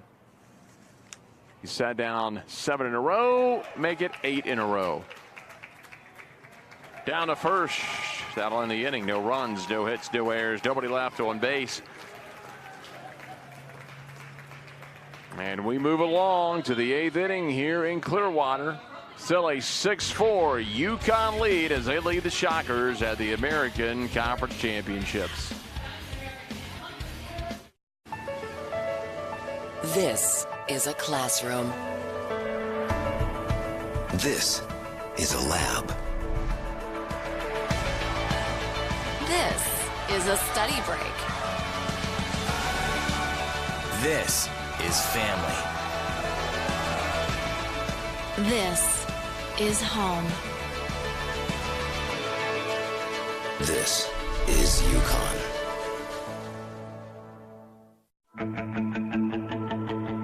Wichita State University is Shocker Nation. We exceed expectations, push boundaries, seize opportunities, and move boldly ahead. We are student-centered and innovation-driven. It's who we are. Our vision is simple but powerful. Create, innovate, collaborate, and celebrate. With one unifying purpose: to shock the world. The evening is done for Tyler for Wichita State. 2 1/3, 3 hits. Gave up 2 runs, both earned no walks, 1 strikeout through 35 pitches. 27 were for strikes, and they will turn it over to the bullpen. Alex Siegel comes into the field here in Clearwater, Florida, and the left-hander will try and slow down the bats for the UConn Huskies. Chance to see some numbers for Siegel, who's come into the game. He's making his 14th appearance of the year, 2 starts, the rest in relief, no record, and a 3.5 ERA. In 20 1/3 innings pitched, he's only allowed 12 hits and 8 earned runs. He struck out 29 and walked 10. Opponents are hitting just 169 against Siegel. Meanwhile, over the Carpenter Complex, Cincinnati got 2 in the 7th, 1 in the 8th, 7-4. They're going to the 9th with the USF Bulls leading in that elimination contest. It'll be Winkle, Fedko, Moriarty due up for the UConn Huskies here in the top half of the 8th inning. And it'll be 7, 8, 9 for the Shockers in the bottom of the inning. Siegel redshirted last year, named to the AD's honor roll. The left-hander is 6'4", 190 pounds, and in his redshirt freshman season. Here's Winkle over 3, flew to center, he struck out, he's grounded out. The bottom third of this order 0 for 9 today for UConn. The top of the order has done its job in the top 5. The bottom 4 0 for 13. Top 5 in the order for UConn have been the run producers. So we'll see if they can get some production out of the bottom 3 here. Here's Winkle.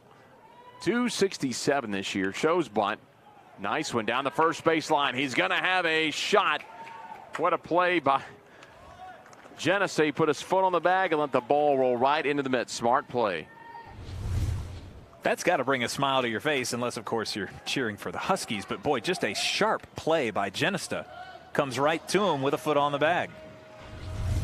At a timeout. That's the only play he could have made. Here's Christian Fedko, the DH, over 3. A fly out, a line out, and another fly out. He's hit it to all 3 positions of the outfield. Flew to center in the 2nd, line to left in the 4th, flew to right in the 6th. 238 this year for Fedko. No homers and 27 ribbies this season. Breaking ball, call it strike, quickly 0-1. Another pair of arms warming for Wichita State. Tyler Davis, number 21, and Liam Eddy, number 26, both right-handers. Comes the 0-1 pitch. Breaking ball downstairs.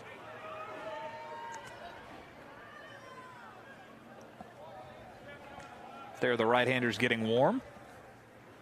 Just in case UConn stays hot. 2 runs in the last inning. 1-1 swing and a miss.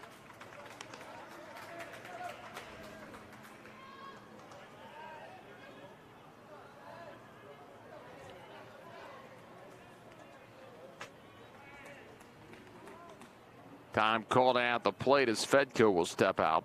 Actually, Thad Phillips at the plate, number 30, 5'8", 188 pounds in his junior season. 266 on the season for Big Thad, and he chops that one straight down. So he's inserted into the DH role here in the 8-hole. Kind of a tough day for Fedko. 0 for 3 in this one. And for Phillips, his first appearance today in the 2 ball games.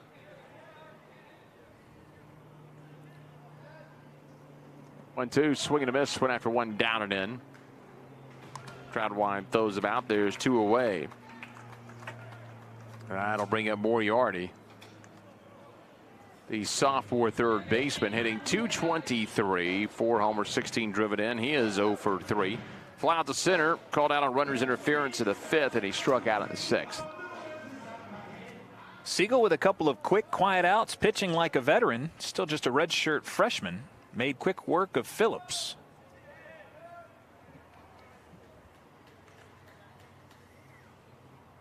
Wind up and the pitch. That'll skip to the plate, where he already starts ahead in the count.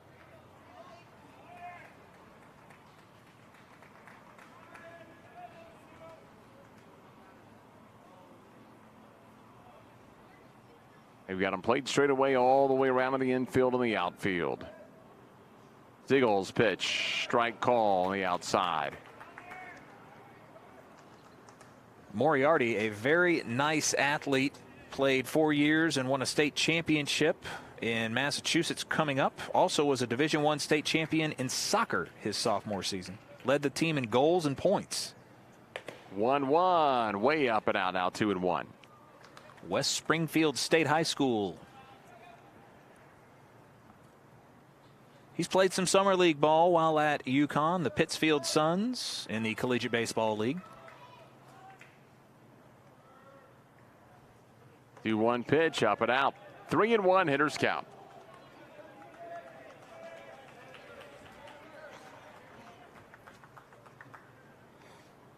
Moriarty got into a lot of games as a freshman last year. 37 starts, 45 games appeared, and then he played another 30-plus games in the Collegiate League.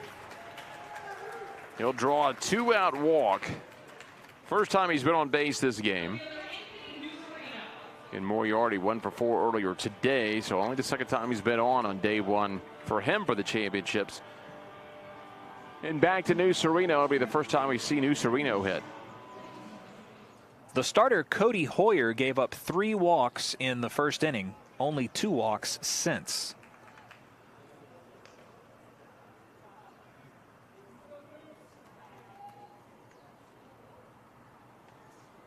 Upstairs, he ducks out of the way of it.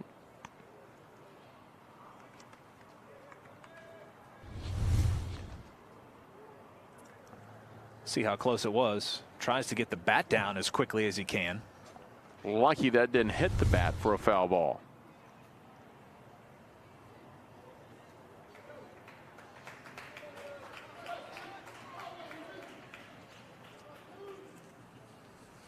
.1-0 ground ball up the middle, off the mound into center field. And Phillips will stop at second. New Sereno with just his 11th hit of the season and his first here in the tournament. First at bat, swinging, hit that one hard right back up the middle. Got a chance to do something with 2 outs here. Prado can come through. Prado 1 for 1, a single, a pair of walks, and a sac bunt.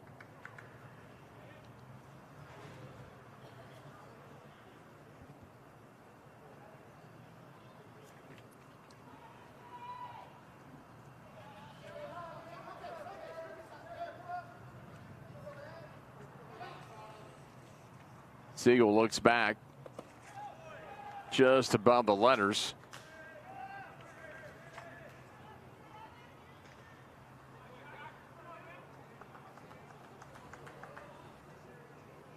Prado's had a great day across 2 games, 4 for 5, a pair of walks, and he dropped a sacrifice bunt in his last at bat. Prado a .290 hitter with a pair of outs. Ground ball left side. That's going to get through. Here comes Phillips, or the pitch runner, and he'll score. Coming through, and now a 3-run lead. They're going to throw behind at second, though, to record the 3rd out, but the run should score. And it will, and it'll be a 7-4 lead for the Huskies. So they'll end up getting a run on a pair of hits. There were no errors and 2 men left on, as we are moving along to the bottom half of the 8th inning. 3-run lead for the Huskies. 7,000 student athletes rising to become champions. graduates in 21 different sports at 13 esteemed institutions across 11 states. 360,000 students and 2.6 million alumni rise up in celebration of a Power 6 conference known as the American. Power comes in all forms. Power is a big tackle, a big save, a clutch hit, and a game-winning shot. Power is also standing up for what is right. Power is respecting an opponent, officials, student athletes, coaches, and team representatives. Power is not tolerating racial or ethnic comments, profanities, or other improper actions while at the game. The American. Power. Power. Power. Power for life. 7-4 as Moriarty did score before the out at second base in the RBI single by Anthony Prado.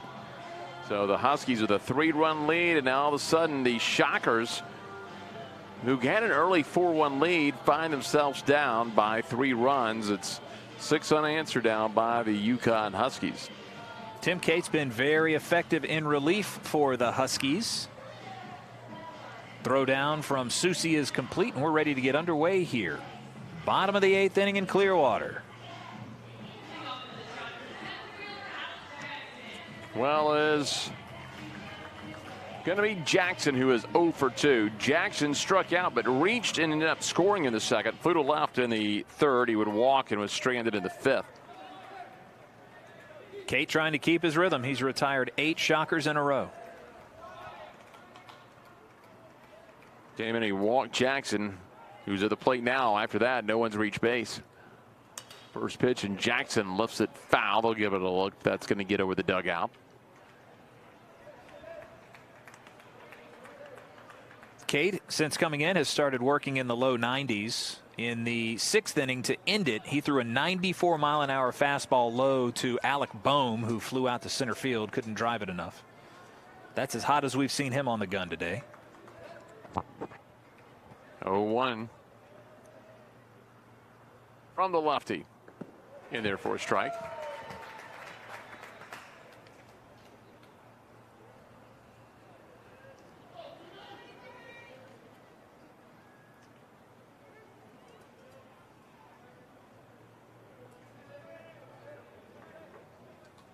Jackson 208 when he leads an inning off. He's a 250 hitter overall. Takes some dirt. That caught Susi. Golly. It's been a long day behind the plate. That one just adds injury to insult. All I got to do, look at his pants. They stayed in the white pants. He's been beaten up today.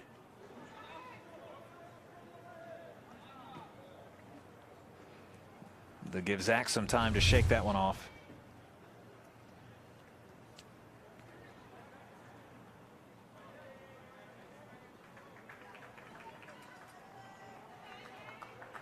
A couple of other catchers are on the roster, including Thad Phillips, who came into DH. Bergman and Paul Gazzo, who we saw in the first game.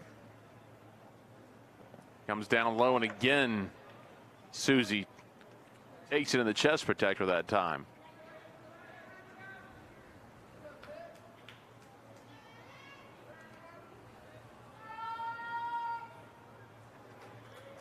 Two 2-0 now to Alex Jackson. Cate in his junior season, still just 20 years old, won't hit 21 until September.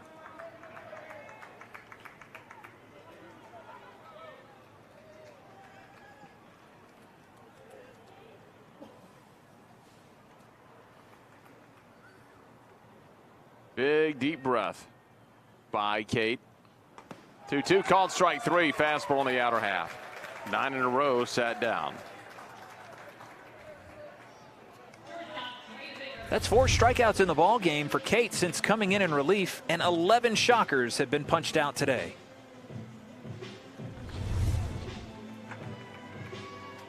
That'll bring up Vickers, who struck out back in the 5th.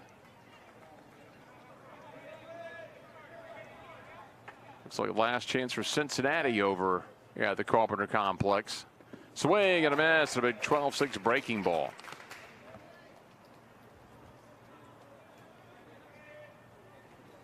Vickers, a .281 hitter. We've seen him in both ball games. Rolls one up the middle, off the mound under Cate's feet, and that'll break the streak of 9 straight retired.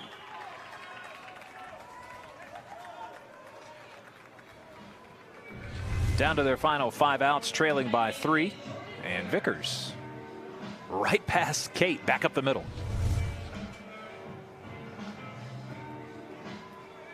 Jordan Boyer today, over 3. Reached on the fielder's choice, and he would later score in the second. Flew to center in the third, would strike out in the 5th. Vickers takes the lead. The left-hander Cate looks over. Now to the plate. Fastball swing and a miss. 93 on the gun. He reared back. USF with 9 runs in the game across the way from us. That's the most that they've scored in the last 24 matchups since scoring 10 in a win against Tulane in the regular season. Breaking ball that time, fouled him out of play. That'll get it past the sweets of the concourse.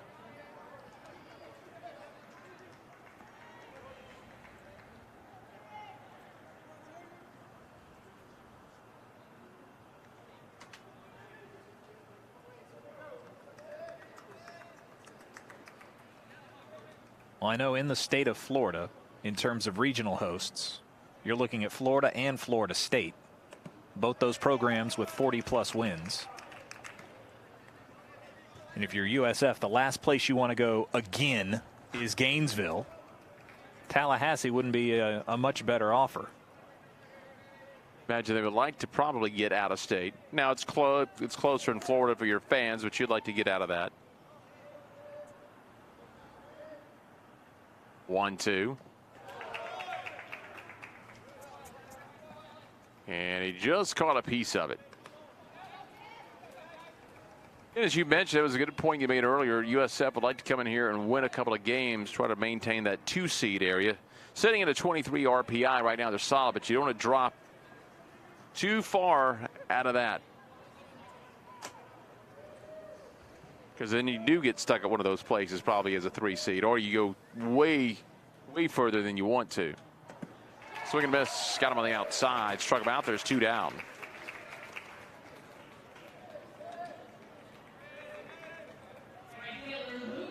Houston today winning. That was key for them. Even though they're the regular season champs, they're floating just a little bit inside the top 50. They needed to win maybe 2, probably to secure their spot in the NCAA.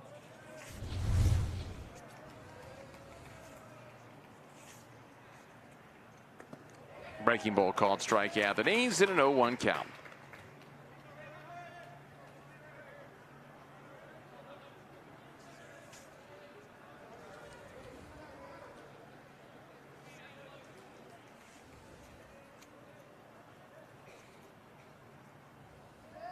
Vickers off the bag at first of 2 away. Pitch to Ritter is upstairs. Ritter 347, 385 with a pair of outs. Today he's 1 for 4. Had the RBI single in the second. Pair of strikeouts and a ground out to short.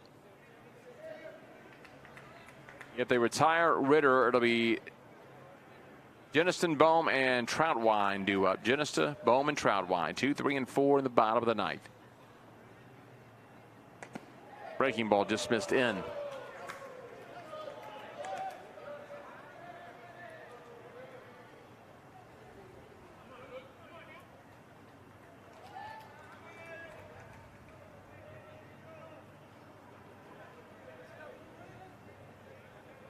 Cato set at the belt.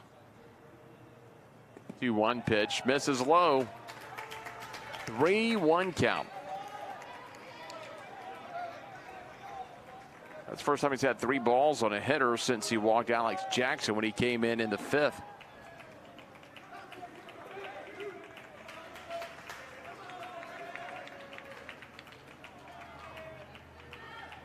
Hitters count, and he popped it up right side. Going to be a tough play at first. Over the shoulder, in and out of the glove of Winkle. Nearly came away with a really great grab. Great effort there by the UConn first baseman. Couldn't quite keep it in that first baseman's mitt, though. How do you make that play? Just able to track the ball so well over his shoulder. Full count here on Ritter.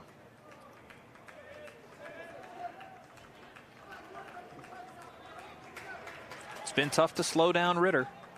Came into the tournament hitting .400 over his last 38 games. That's ball out of play.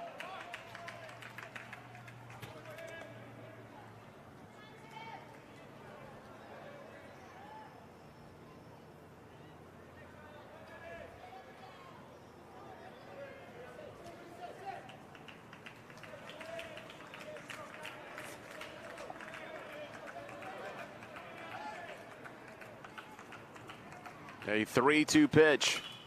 Again, stays alive, laces that one over the roof of the upper deck out toward the parking lot.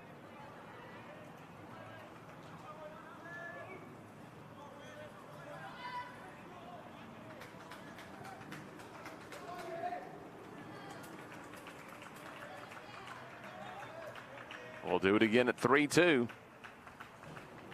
Swing and a miss, struck him out. No runs ahead, no errors, one left on base, so we are headed to the ninth inning here in Clearwater, and the UConn Huskies with a 3-run lead, 7-4 over the Shockers.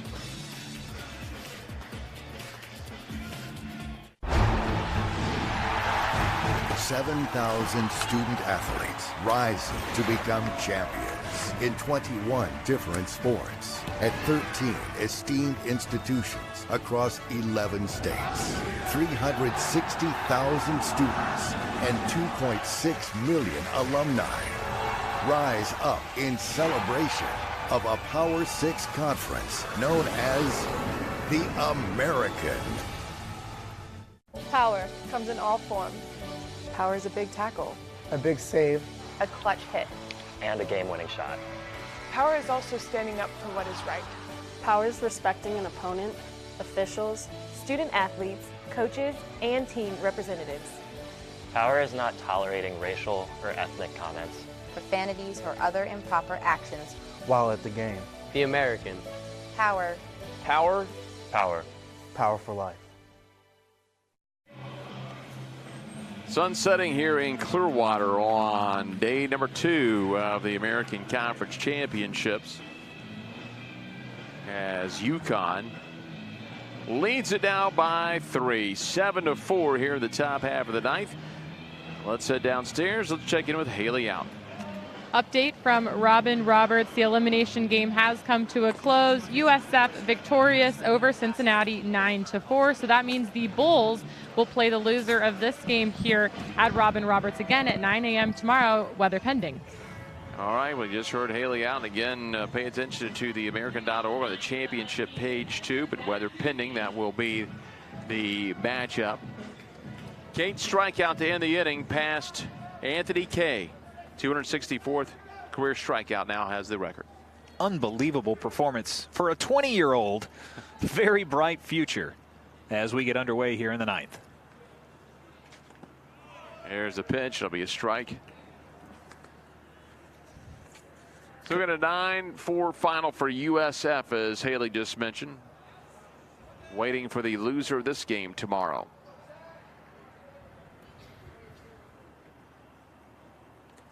That one's going to be down in the dirt. So Cincinnati is eliminated. Still a nice job with their first-year head coach over there, 28-28 this season. Spoke with the official score. Tim Cate is your pitcher of record and would be in line for the win. That one will skip in the dirt to Susie. Came into the game 3-4. Hadn't made a lot of appearances on the year. He's in line for his 13th career win. I'll tell you what, there are a lot of great arms that have come through Connecticut, specifically under UConn, under Jim Penders. And, you know, to be the all-time strikeout king in just 3+ seasons, how impressive. 2-1. Just missed. Now a hitter's count at 3-1.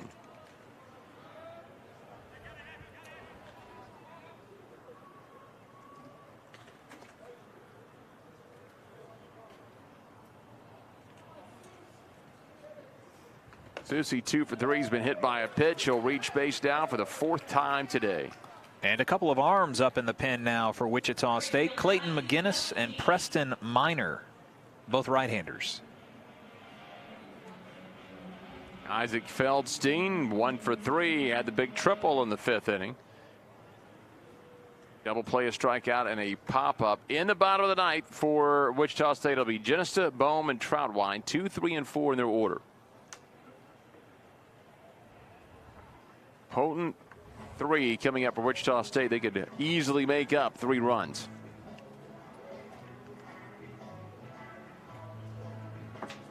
I think if you're Wichita State, you want to try and ride out Siegel here. Only one left-handed bat coming up. See if they'll make a change or not with 2 arms up in the pen. They're coming out. Let's see if they make the call. Right now, a 3-run UConn lead, as the Huskies fell behind 4-1. They've scored 6 unanswered.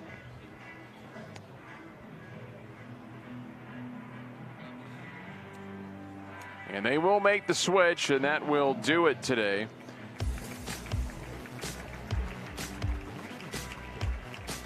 As Siegel is done after 1 inning. We'll tell you about the new pitcher when we come back here on the American Digital Network.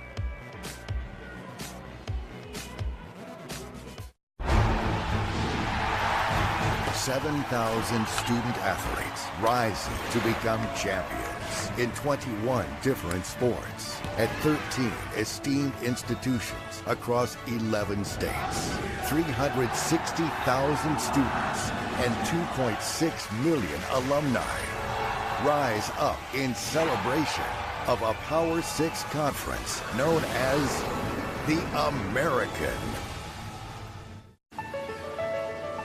This is a classroom.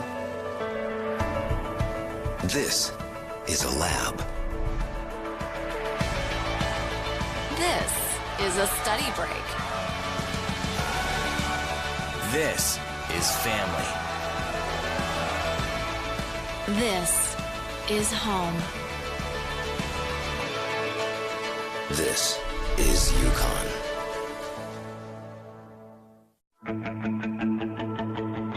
Wichita State University is Shocker Nation. We exceed expectations, push boundaries, seize opportunities, and move boldly ahead. We are student-centered and innovation-driven. It's who we are. Our vision is simple but powerful. Create, innovate, collaborate, and celebrate. With one unifying purpose: to shock the world. Day is done for Siegel. 1 inning, 2 hits, 1 run was earned, a pair of walks, and a strikeout through 20 pitches, 9 for strikes. But he walks Susie to lead off the inning, and that prompts the trip to the bullpen. New pitcher in the ball game's number 40, Clayton McGinnis, 6'1", 180 pounds. He's made the most appearances for the pitching staff this year, 32. 31 of those have been in relief. 32 1/3 innings pitched. He's given up 29 hits, 18 earned runs, and struck out 36. Opponents are hitting just .246 against him. He's given up 9 doubles, 3 home runs, and now will come on with a man on. Susie drew the leadoff walk. He's going to face Feldstein and Stefanski at the least, and Woodworth sitting back there if he is unable to induce a double play.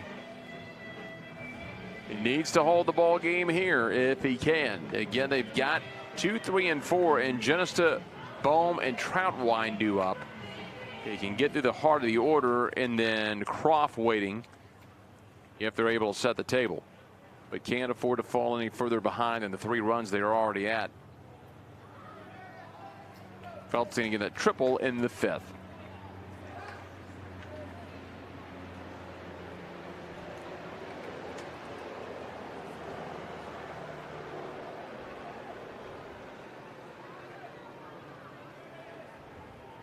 McGinnis waits, a righty-righty matchup. Swing and a miss. Feldstein's had trouble losing that elbow bicep guard all day.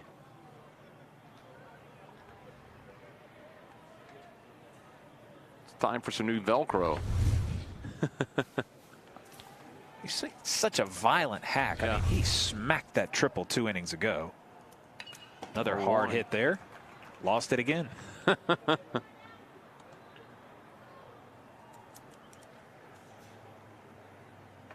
Feldstein came in. He was the team leader with 13 home runs, 39 RBIs, picked up his 40th of the season in this game.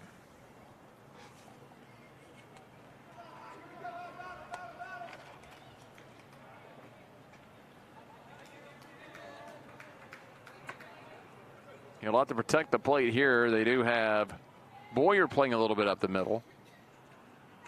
From second, he rips that one foul.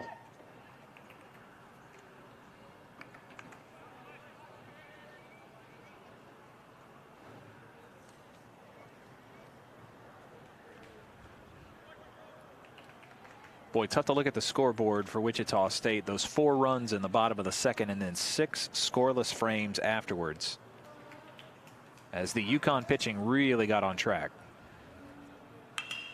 Ground ball on the hole at short.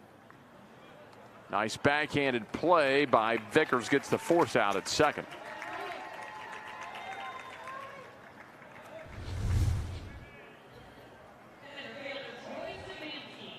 Ball just explodes off of his bat.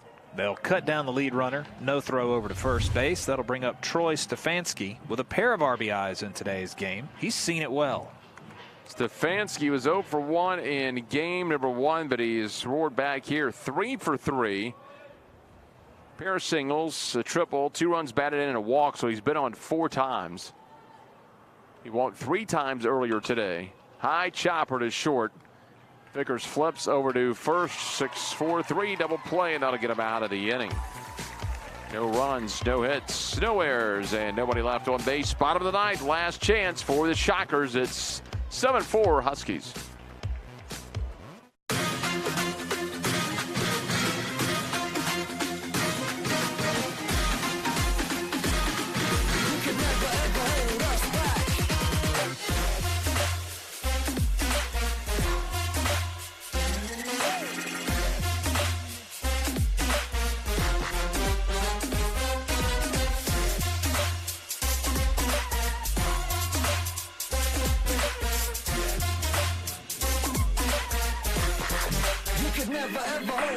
Oh, that ball is hit deep. Left field. Way back. That ball is gone. Double play ball potentially Schreitenthal's over to first. In time, double play, and that ends the game.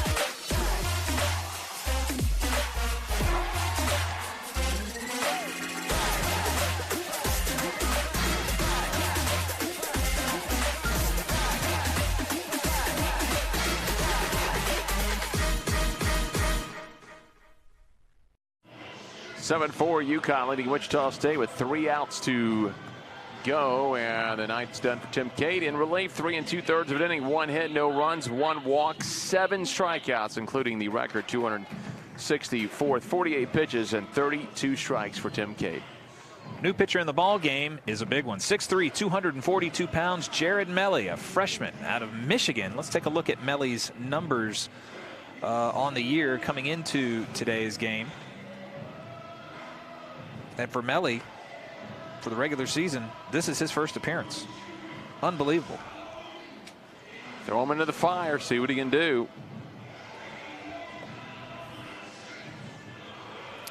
Let's make a change there. PJ Poulin has come into the game. We got fooled by the roster, and of course Poulin, the league leader, with 15 saves on the year. Poulin, 3.32 ERA, 5.2 1-loss record, 27 appearances, all in relief, 40 2/3 innings pitched, 37 hits, 52 strikeouts, and opponents hitting just 239 against him. Sorry for the mistake. If it was a Melly, it wouldn't have been a bad thing. Bobby was a good one. Of course.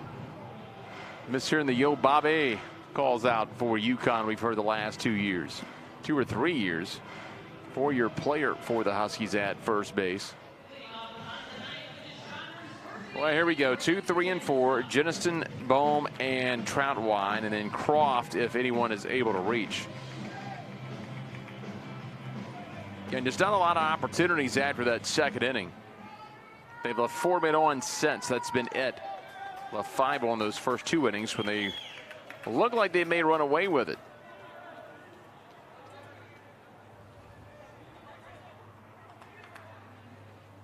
Comes in, swing and a miss on Jenison. Jenison in this game is 0 for 3 with a sacrifice. Was 2 for 4 earlier today. So 2 for 7 in his American Championship debut. Signer down and away, evens it up at 1-1. Poulin through his first 2 years with UConn. Just 1 save and a 2-1 record, and then this year turned everything around. 15 saves to set the school record. 1-1, and excuse me swing, tried to check it, and ball found the barrel for the foul ball.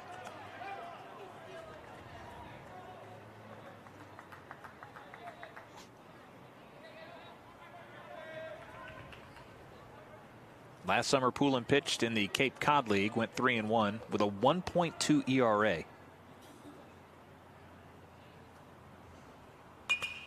Foul ball ripped that one to the left side.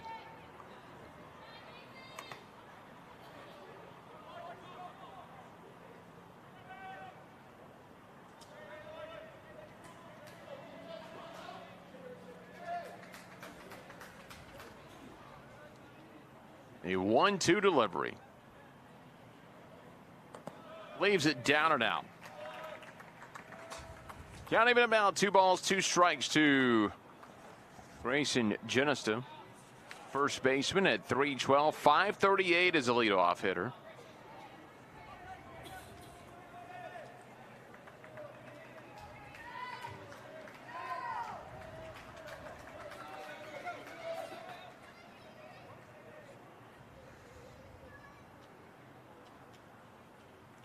Leaves it down low, and Susie takes it again. Susie's been all over the place today. He's been beaten to death chasing balls of left to right. Now pounded a couple times in the last 2 innings. Could use a day off. Yeah. That one came in and got him on his left forearm. Just rode up on him. You know, one of the things you got to love about P.J. Poulin is that in 27 relief appearances, he's gone longer than an inning 17 times. This is a guy who can deliver a win. Nice save artist for Jim Penders.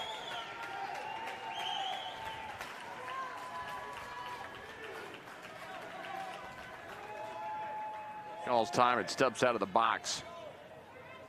It's been 2 years since Wichita State was able to overcome a 3-run deficit in the 9th inning. They did it against Bradley in 2016 and came away with the win. Obviously, comebacks like that don't happen very often. The fact that it's happened within the last 2 years is, you know, a gold star for Wichita State. Tall order here against the save artist, Poulin. Full count, 3-2. Called strike 3 on the outside.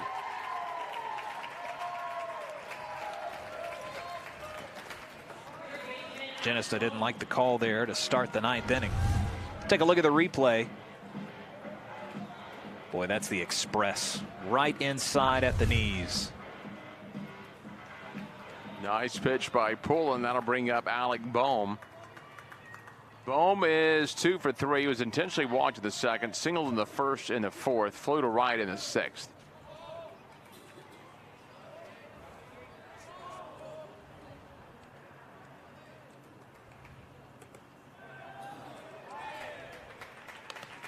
I think they were hoping that Bohm would have come up with a man on. Base is open here with 1 out, bottom of the 9th. Been on base 3 times today. Comes the delivery. It's going to be down and in. 3 pitches in a row at 92 miles an hour for Poulin. Well, if this plays out, it'll be Tulane and Houston to start things off, then Wichita State and USF. So some rematches of the first games.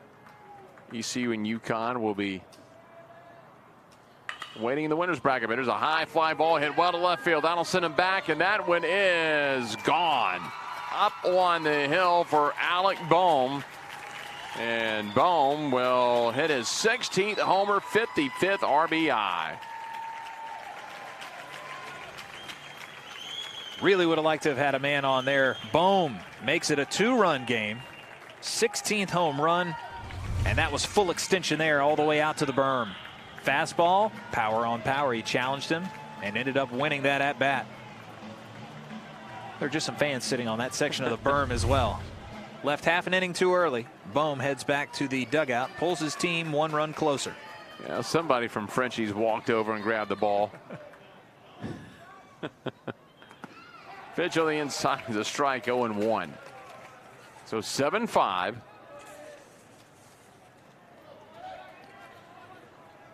.40 innings pitched this year for Poulin. Just the 2nd home run he's given up all season.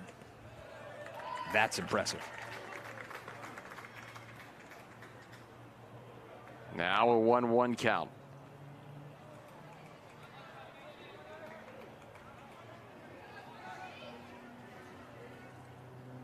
One delivery, foul to the right side.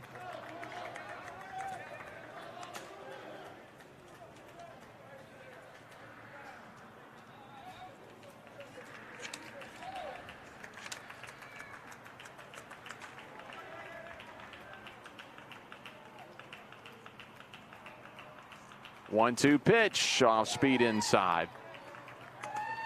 Kind of fitting that it would be Alec Bohm to hit the first home run of the tournament for the Shockers. Been doing it all year long.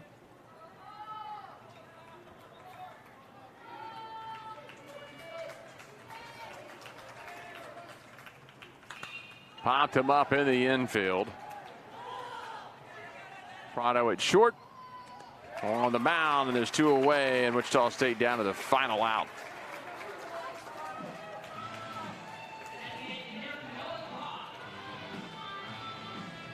Well, Tulane jumped on top of Houston yesterday. They won that thing 11-6 as Houston scored a few late runs on the Joe Davis home run earlier today as Wichita State in a low-scoring affair. They edged USF 4-2, and so both of those teams, all 4 of those teams, rematch tomorrow again. Tulane and Houston, and Wichita State and USF.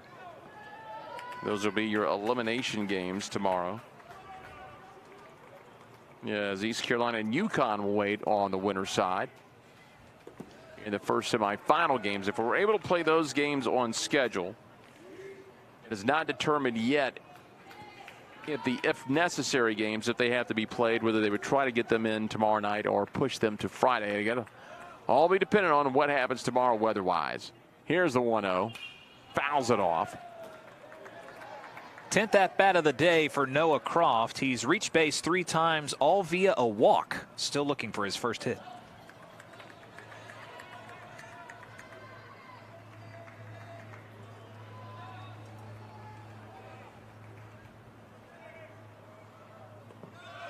That's going to be low.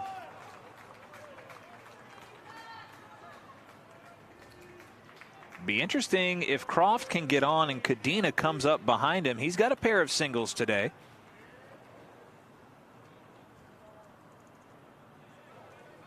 Pullen wants a new baseball. He tosses it over to the dugout. Looks like they've got a pinch hitter on deck.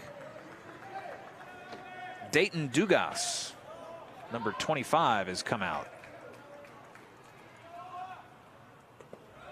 2-1 is low. Hitters count at 3-1.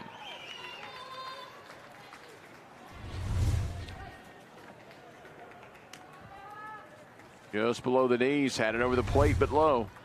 If they can get Duga to come up to the plate, he's hitting about 250 on the year with 5 home runs. 3-1, ground ball up the middle. Diving, throws the first. That'll end the game. What a play by Prado.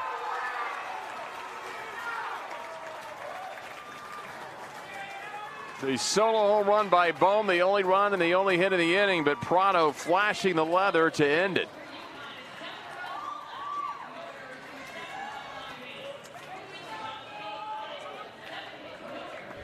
So UConn today, a pair of wins.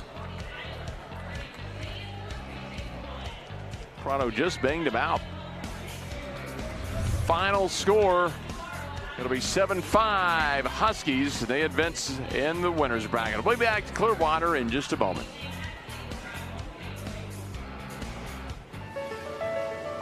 This is a classroom. This is a lab. This is a study break. This is family. This is home. This is UConn.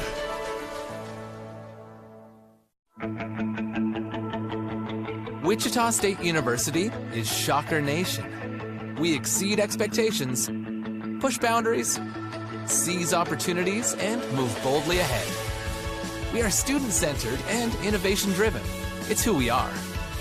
Our vision is simple but powerful. Create, innovate, collaborate, and celebrate. With one unifying purpose: to shock the world. Well, UConn goes 2-0 today. They advance to the winners bracket, and they will wait for the winner of Wichita State and USF tomorrow. ECU is in the winners bracket. They wait for the winner of Tulane and Houston tomorrow as well. Let's go down to the field with Haley Allen. Coach, your team found itself down 4-1 early in the game. What was the turning point where the momentum started to go in your favor in this game? Well, I don't know. It was Chase Gardner just not losing his composure in that inning. Zach Soucy's a really good catcher, and he had as bad an inning as I've seen him ever have. But he regrouped and found a way to finish out. But Chase Gardner keeping his composure there and still competing in that inning when he's striking everybody out, and we can't get the guy out. I thought that was the turning point. Just showed tremendous resilience, and that was big time from him. How do you manage your bullpen in this tournament-style format? It's a wacky. It's different than the rest of the year, that's for sure. But now that you have a secret weapon back there in Tim Cate, we talked about it early. Hey, if this thing's tied 5th, 6th, we're going to Timmy, right? And it was tied in the 5th, and Chase gave up a hit and 1 out, and Timmy's stuff looked electric. So we get that secret weapon, and we were going to use it. And then PJ did a super job closing it out. 2 great wins for your team today to put you in great position in the winners bracket. In all likeliness, weather pending, playing again in less than 24 hours. How does this team get ready for such a short turnaround tomorrow? Well, we say the Huskies always play on Saturday in Clearwater unless there's a tropical depression, and then we might have to play a little earlier than that. So that's all right. Hey, we're feeling good. We feel confident coming back from that deficit, and if we don't get an off day, we got to play in between the raindrops. Hey, we've dealt with a lot worse weather all year, so we're prepared for that. You're from New England. You know all about weather, right? That's right. They better by now. Thanks a lot, Coach. Good luck tomorrow. Thanks, Haley. Thanks a lot, Haley. Jim Pender's very happy. A 2-0 day. His first day of the tournament with the adjusted schedule. Couldn't be happier to be in the winners bracket. Boy, a pair of wins. 6-2 over Cincinnati, 7-5 over a good Wichita State team. And now they'll be looking to move on in the winners bracket and possibly play for a 3rd American Conference Championship title game here later this week. Just unbelievable run by UConn. They come away with a 2-run victory against the Shockers. Well, tomorrow a pair of games at each field. So we'll have 2 here at Spectrum and 2 over at Roberts at the Carpenter Complex. Scheduled to get underway at 9. We hope you join us tomorrow. Again, for Haley Alton and our production staff and broadcast partner, Garrett Walbert, I'm Jeff Pryville. Thanks for joining us from Clearwater on day 2 of the American Conference Championships.